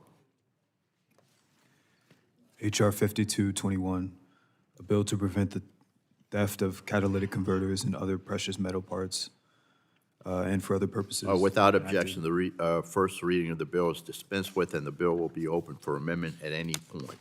So ordered. Does anyone anyone want to speak on the bill? Yes, Mr. Evans, you're recognized for 5 minutes on the bill. Thank you, Mr. Chairman, Ranking Member, for holding this important markup today. I just wanted to take a moment to briefly speak in favor of the bipartisan Preventing Auto Recycling Thefts Act, or PART Act. This important bill would provide law enforcement with the tools to trace stolen catalytic converters back to the source. Currently, catalytic converters are not one of the 18 vehicle parts required to be marked with a VIN or a number traceable to a VIN. Law enforcement groups have gone onto the record to state that including that tracing in legislation is critical to helping defer the theft and trafficking of stolen catalytic converters, which makes it easier to prosecute the criminals that are committing these crimes.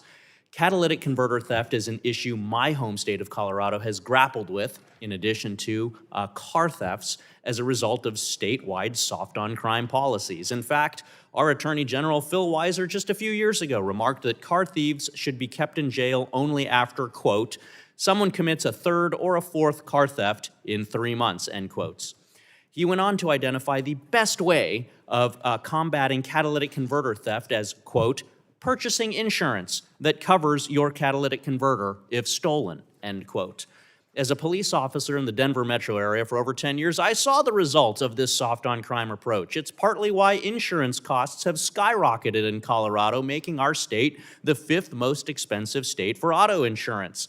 Additionally, vehicles typically can't be driven without a catalytic converter.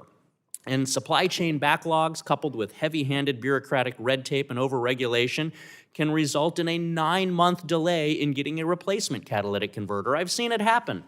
Lack of transportation results in missed doctor's appointments, lost wages, difficulty getting kids to school, and so many other negative outcomes.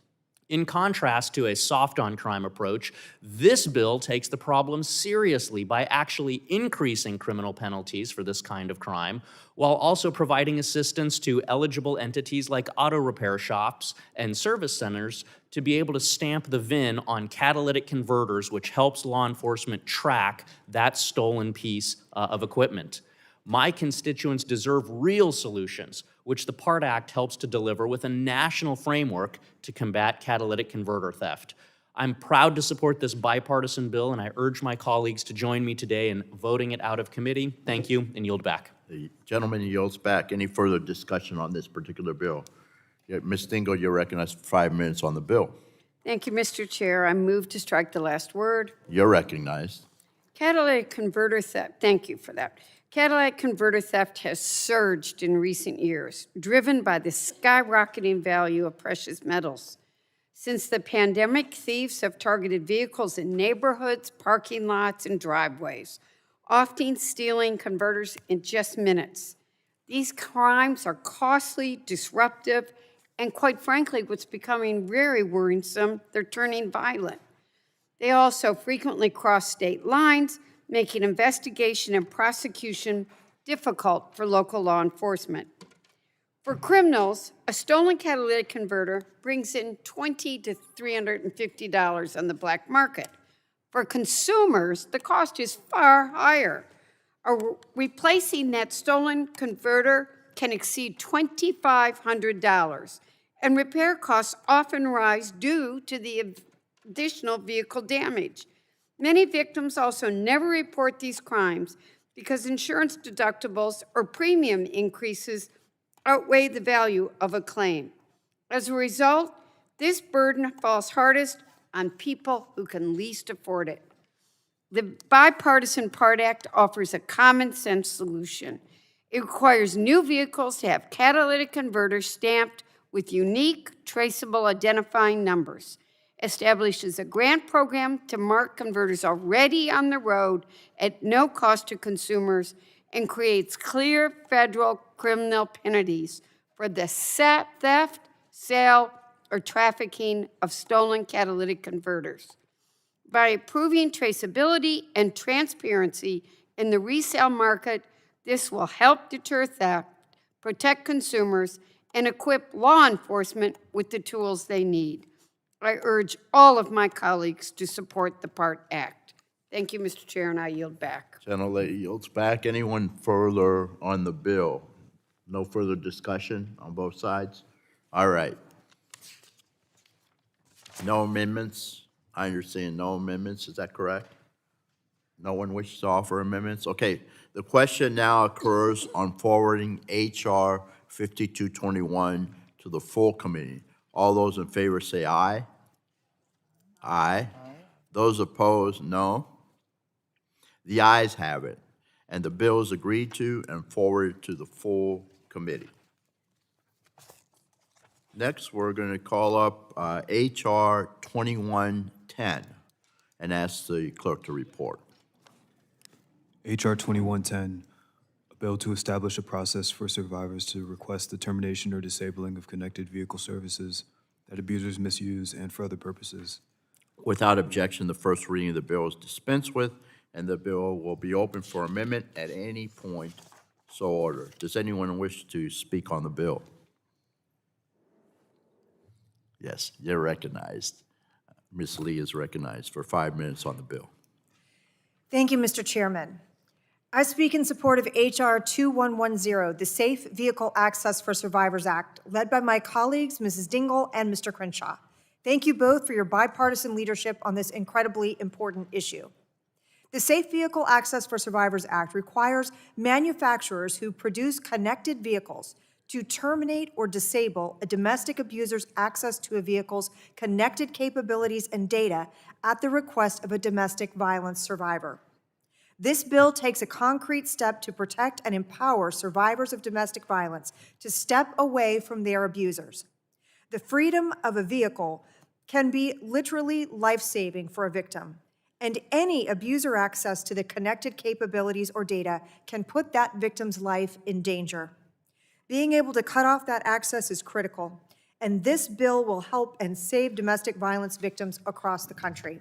I am proud to support this bill, and again, I thank the co-sponsors for their leadership on such a profoundly important issue. I urge my colleagues to support this legislation, and I yield back the balance of my time. Gentlelady yields back. We appreciate that. And Ms. Dingell, you're recognized for 5 minutes on the bill. Thank you, Mr. Chair. I move to strike the last word. You are recognized. Thank you, and I thank my colleague for your support and for speaking for this. As vehicles become more connected and increasingly reliant on wireless technologies, we have to be clear-eyed on how these tools can be misused, especially against survivors of domestic violence. While connected vehicle services can improve convenience and safety, survivors have reported abusers exploiting these technologies to track their movements, monitor where they go, and even remotely lock or disable their vehicles. These are not hypothetical risks. They are real and they are frightening experiences that place survivors in immediate danger. Yet today, there is no clear, confidential, or survivor-centered process for someone to cut off an abuser's access to connected vehicle technologies. This gap leaves survivors incredibly vulnerable. It also puts automakers and service providers in an impossible position without guidance on how to respond quickly and responsibly. That is why I introduced the Bipartisan Safe Vehicle Access for Survivors Act with my co-lead and friend, Representative Crenshaw. This legislation is about putting survivors first. It creates secure, survivor-centered pathway to disable connected vehicle access when it is being used as a tool of coercion, stalking, or control, while respecting privacy, due process, and providing clarity for the industry. I have spent my life and my career standing with survivors of domestic violence. I know what it's like, that fear when someone wants to do harm. And I believe deeply that safety must come first. Innovation should never come at the expense of someone's ability to escape abuse and live without fear. As connected vehicle technologies continue to expand, the risk of misuse will only grow if we fail to act. This bill ensures that survivor safety is built into the future of mobility, and I urge my colleagues to support the Safe Vehicle Access for Survivors Act. Thank you, Mr. Chair, and I yield back. Gentlelady yields back. Any further discussion on the bill? Nope. Okay, the question now occurs on forwarding H.R. 2110 to the full committee. All those in favor say aye. Aye. Those opposed, no. The ayes have it, and the bill is agreed to and forwarded to the full committee. The chair calls up H.R. 6688 and asks the clerk to report. H.R. 6688, a bill to require the National Highway Traffic Safety Administration to establish guidelines for advanced driver Without objection, the first reading of the bill is dispensed with, and the bill will be open for amendment at any point. So ordered. Anyone seek recognition on the bill? Ms. Dingle, you're recognized. Thank you, Mr. Chair. I move to strike the last word. You are recognized. The ADS and Functionality and Integrity Act directs DOT to study the costs, safety needs, and feasibility of establishing standards related to the calibration and functionality of advanced driver assistance systems following vehicle modification, and then instructs NHTSA to issue, enforce related guidelines. While I appreciate the bill's intent as vehicle technology continues to become more complex, there are important questions we should work through to ensure any approach strengthens safety. ADAS performance can vary significantly based on system integration, vehicle configuration, and operating conditions, which makes it difficult to anticipate outcomes across modification scenarios. In many cases, the data needed to support prescriptive requirement does not yet exist, and a uniform one-size-fits-all framework could risk improper calibration or unintended safety consequences. These requirements could result in the broad distribution of sensitive information that, again, raises real privacy and security considerations. I would ask that I could work on this bill with Representatives Harshberger and Obernolte as it moves through the committee process to just make sure we're getting it right.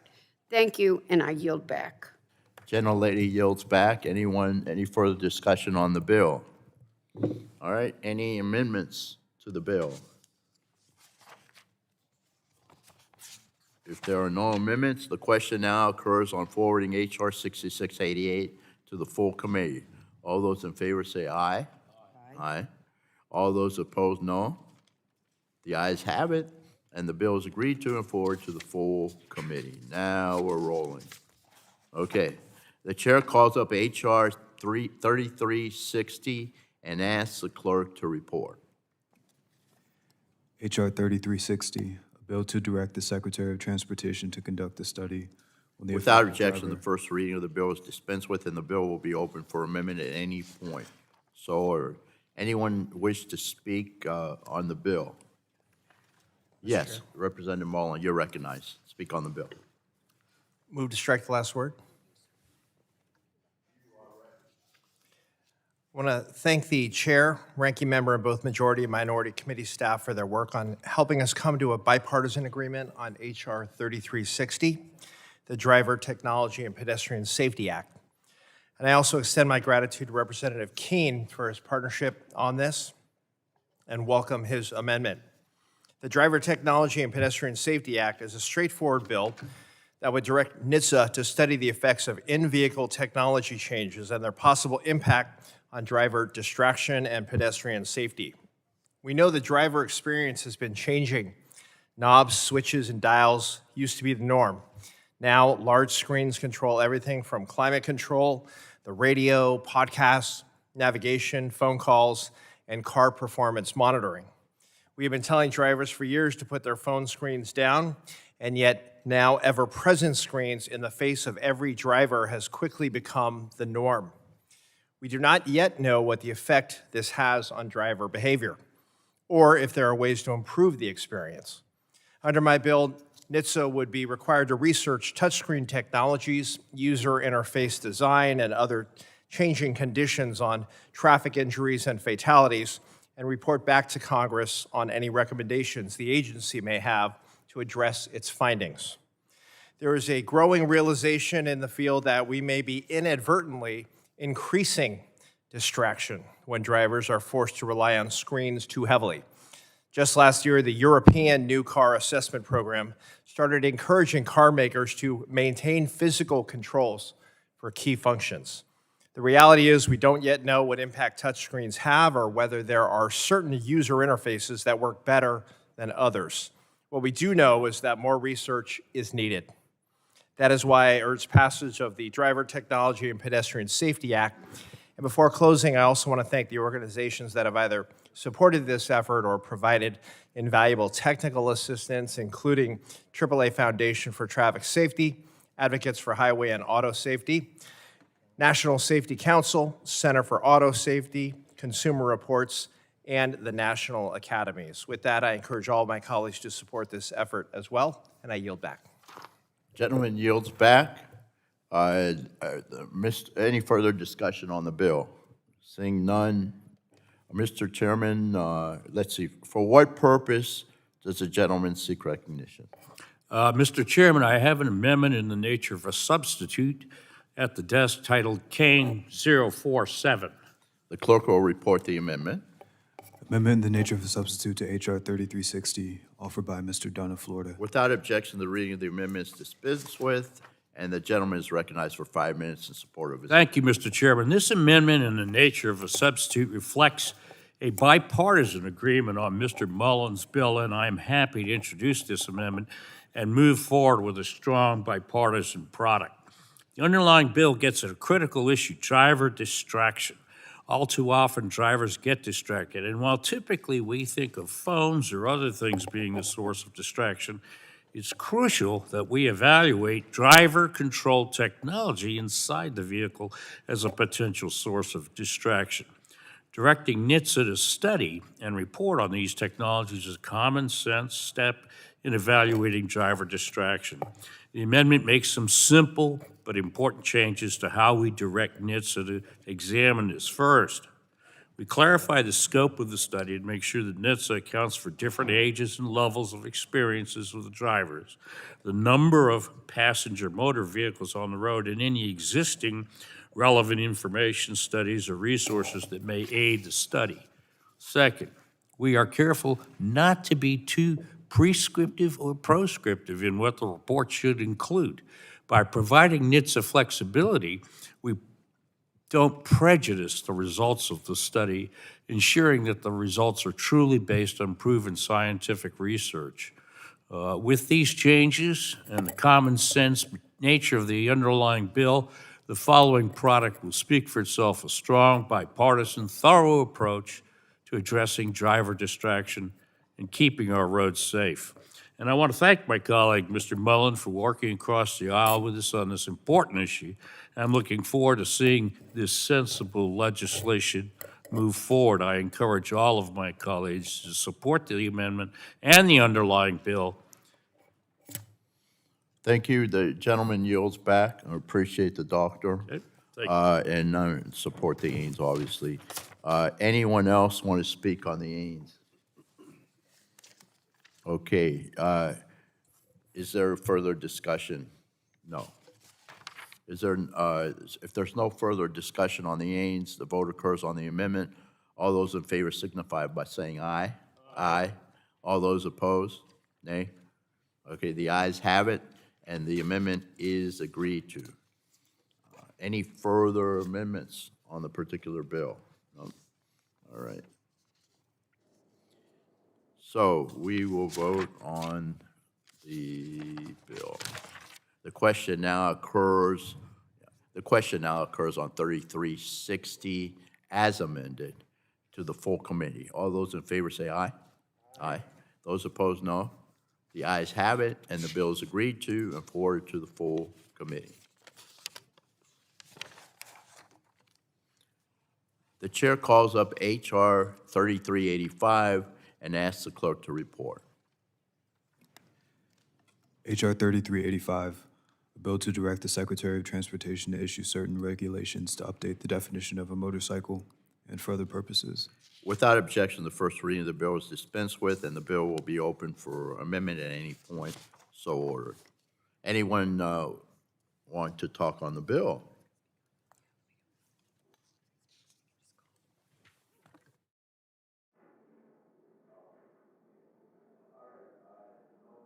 Discussion on the bill. No, anybody see any amendments offered on the bill? No amendments? All right. The question now occurs on forwarding H.R. 3385 to the full committee. All those in favor say aye. Those say, opposed say no. The ayes have it, and the bill is agreed to and forwarded to the full committee.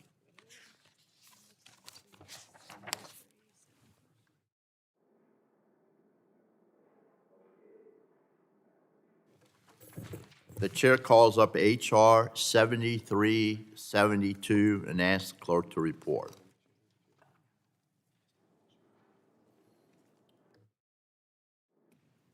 H.R. 7372, a bill to ensure that life-saving motor safety vehicle features are offered independently of convenience and luxury features and for other purposes, be it enacted by the Without Senate. objection, the first reading of the bill is dispensed with, and the bill will be open for amendment at any point so ordered. Anyone wish to speak on the bill? Yes, Mr. Pallone, you're recognized for 5 minutes on the bill. Thank you, Mr. Chairman. The Safety is Not for Sale Act will make safety features more accessible and affordable for American consumers. Research by Consumer Reports and the National Consumers League has found that life-saving car safety features are often sold only on luxury models or as part of expensive add-on packages with other features like heated seats. At a time when Americans are struggling with rising costs, the status quo puts car buyers in an impossible situation, forced to sacrifice safety in order to afford the purchase of a car. So my proposal, the Safety is Not for Sale Act, promotes affordability and consumer choice. It lets consumers buying a new car choose proven safety features to protect their families without having to pay for luxury finishes or convenience features like leather seats or a moonroof. So I urge my colleagues to support this bill and ensure that auto safety does not become a victim in our current affordability crisis. And with that, Mr. Chairman, I yield back. Gentleman yields back. I wish to speak on the bill. We support increasing transparency so consumers understand which features are included and excluded when they purchase a vehicle. I'm speaking on behalf of myself and the Republicans on my side of the aisle. There is no evidence that separating the sale of safety and convenience features will incentivize consumers to purchase safety features. In fact, it could disincentivize consumers from adopting safety features, as some consumers may choose to purchase only convenience features rather than safety features. Further, the bill allows the FTC to define a safety feature, an area outside the FTC's core expertise. Finally, any legislation in this space should set a clear national standard to prevent a patchwork of conflicting state laws. To prevent unintended consequences, we need to first evaluate the impact of this concept before imposing a new requirement. While we have concerns with this legislation, we will continue to work in good faith with our minority colleagues on this particular issue ahead of full committee markup. Anyone else wish to speak? Yes, Ms. Dingell, you're recognized to speak on the bill. Thank you, Mr. Chair. I move to strike the last word. Absolutely, you're recognized. Thank you. Many proven safety technologies, like blind spot warning, lane keeping assist, and collision warnings, save lives by reducing crashes, injuries, and fatalities. Yet, far too often, automakers sell these life-saving features as part of, you can only get it as part of an expensive option or trim packages, forcing consumers to pay hundreds or even thousands of dollars just to access basic protections. Bundling safety features with luxury or convenience upgrade limits access for everyday drivers and treats essential technologies as optional perks. Too many consumers are forced to choose between safety and affordability, and many go without these protections because they can't afford the packages. The Safety is Not for Sale Act addresses this problem It requires that optional safety features be offered separately or included as standard equipment. It also ensures clear disclosure of costs and gives enforcement authority to the FTC and the state attorney generals by making safety features accessible to all drivers. This legislation protects families and encourages safer vehicles on the roads. Safety should never be optional, and I urge my colleagues to support this bill. Thank you, Mr. Chair, and I yield back. Gentlelady yields back. Any further discussion on the bill? Any amendments to the bill? Seeing none, the question now occurs on forwarding H.R. 7372 to the full committee. All those in favor say aye. Aye. Those opposed, no. The ayes have it, and the bill is agreed to and forwarded to the full committee. Next. The chair calls up H.R. 7377 and asks the clerk to report. H.R. 7377, a bill to inform consumers about the capabilities and limitations of partially. Without objection, the first reading of the bill is dispensed with, and the bill will be open for amendment at any point. So ordered. Anyone seek to be recognized on the bill? Ms. Schreier, you're recognized for 5 minutes on the bill. Thank you, Mr. Chairman, and thank you, Ranking Member, for including the Know Before You Drive Act in the markup today. Road safety continues to be a serious concern for communities across the country and for Washington State. And while the rates of fatal car crashes are thankfully in decline, that decline is nowhere near fast enough. In 2024, NHTSA estimates that there were over 39,000 deaths from car crashes across the U.S., and 731 of those were in Washington State. There is so much more that we can do to save lives on the road, and driver assistance technology can play a big role. Automated driver assistance systems, or ADAS, can be very effective tools when used correctly. ADAS systems are increasingly common safety features like collision warnings, collision interventions, and adaptive cruise control. But these systems are only safe if drivers know how to use them properly. They're meant to support drivers, not to replace them. And so over-reliance on these safety features can be really dangerous. And we've already seen crashes and fatalities happen when drivers rely too heavily on their ADAS features. What's even worse is that some manufacturers have exaggerated the capability and level of autonomy that these ADAS systems provide, suggesting that a combination of systems like automatic emergency braking and lane control are effectively driving the car themselves is both dangerous and irresponsible. And that's why the Know Before You Drive Act makes it explicitly illegal for manufacturers to exaggerate the capabilities of their safety systems. My bill also requires manufacturers to provide clear, easy-to-understand explanations of what these automated systems are capable of and what drivers are still responsible for on the road when these systems are operating. Giving consumers a better understanding of the safety technology that they're using will make them safer drivers and prevent avoidable crashes and fatalities. I encourage my colleagues to vote for this bill and empower drivers with the information they need to use these tools and drive safely. Thank you. I yield back. Gentlelady yields back. I'll recognize myself to speak on the bill. I'd like to speak on this particular bill. We support efforts to help drivers better understand what their cars can do and what they can't do. However, labels alone will not fix confusion about complex technology. Rapid technological changes and vehicle risk, making the notification procedures obsolete shortly after the vehicle is sold. Instead of imposing a rigid FTC requirement, NHTSA should convene stakeholders to develop a strategy and solutions to educate consumers about the limitations and capabilities of motor vehicles with automation. While we have concerns with this legislation, we will continue to work in good faith with our minority colleagues on this particular issue. And I yield back. discuss the bill. Anyone further? Yes, Ms. Dingle, you're recognized for 5 minutes Thank you, Mr. on the bill. Yeah. Thank you, Mr. Chair. I move to strike the last word. You are recognized. Thank you. The Know Before You Drive Act is an important step to protect consumers, and it improves vehicle safety. As advanced driver assistance systems, or ADS, become more common, it can be difficult for drivers to understand what these technologies can and cannot do.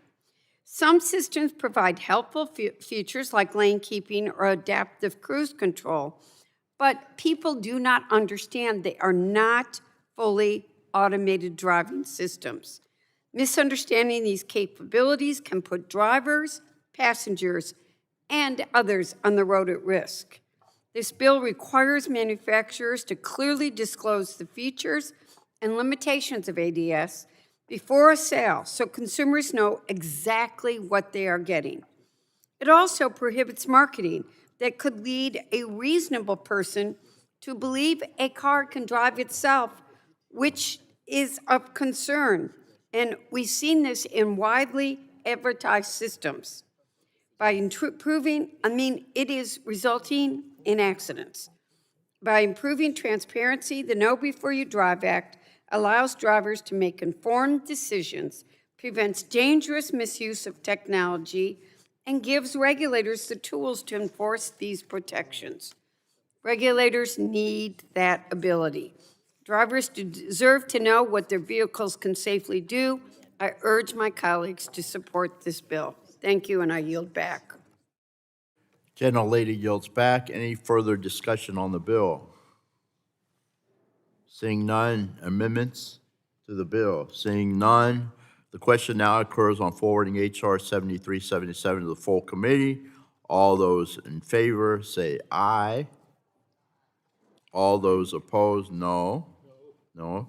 The ayes have it, and the bill is agreed to and forwarded to the full committee. The chair calls up H.R. 6947 and asks the clerk to report. I'll do this one.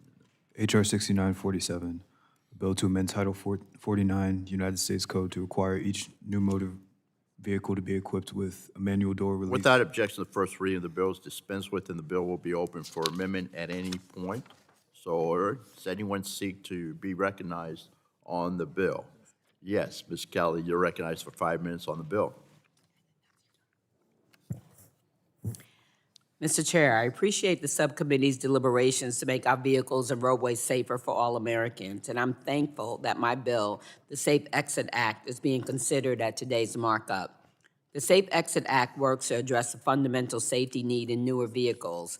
For some vehicle models, battery-powered doors with electric door latches can fail in the event of a crash or battery failure.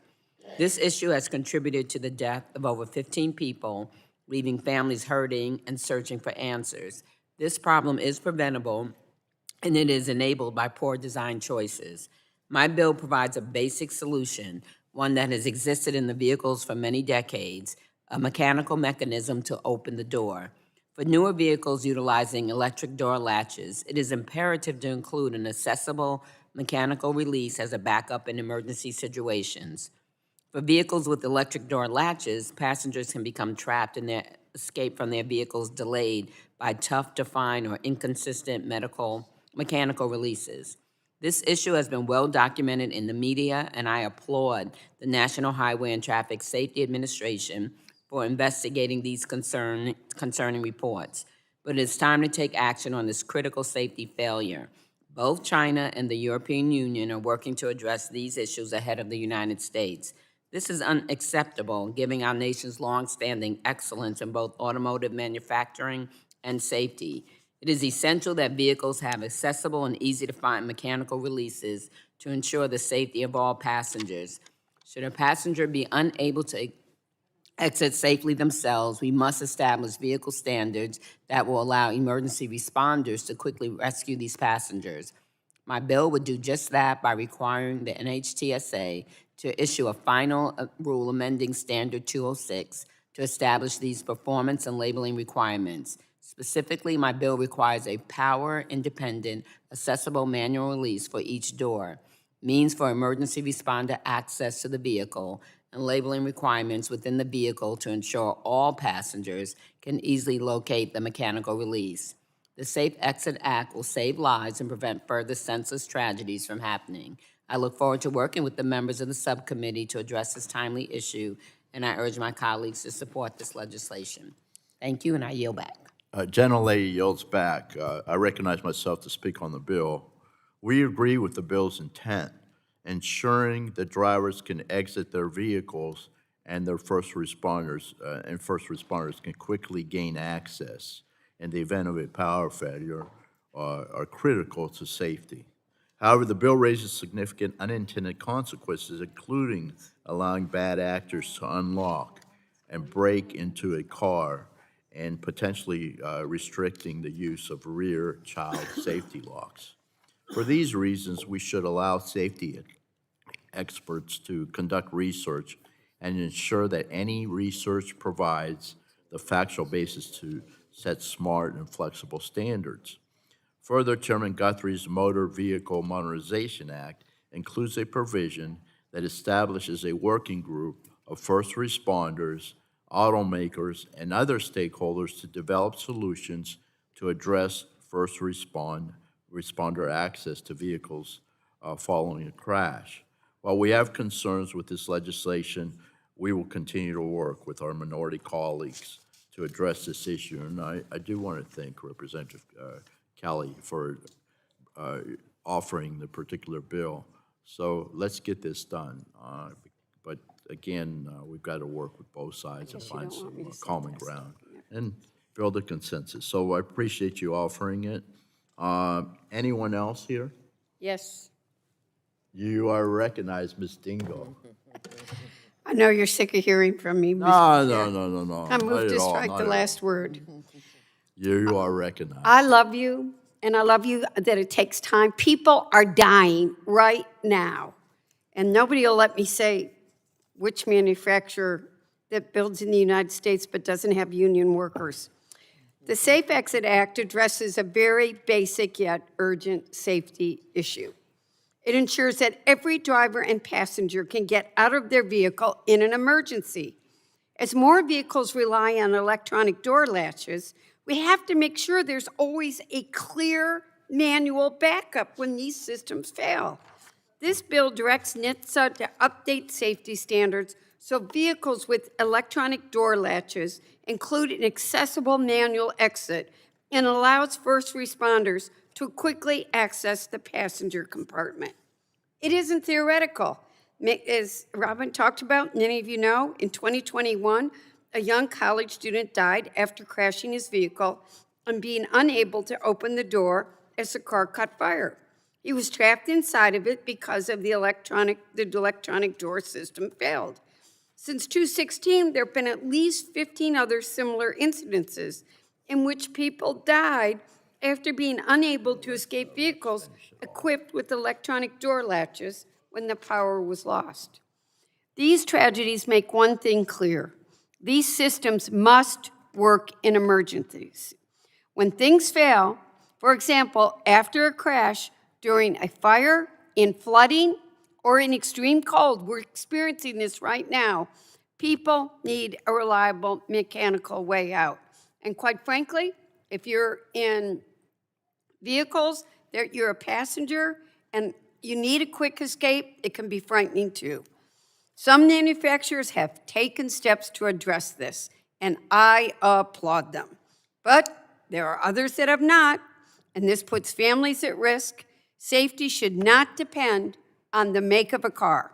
The Safe Exit Act will save lives, and Congress has a responsibility to act. I urge my colleagues to support this legislation. Thank you, and I yield back.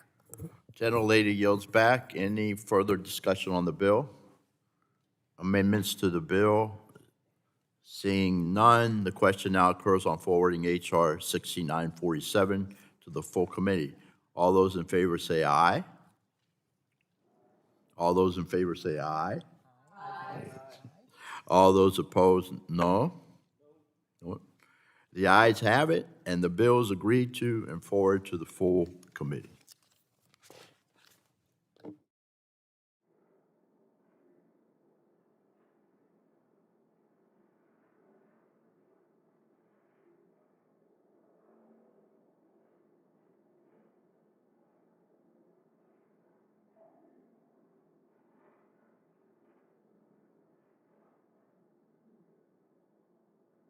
The chair calls up H.R. 7353 and asks the clerk to report.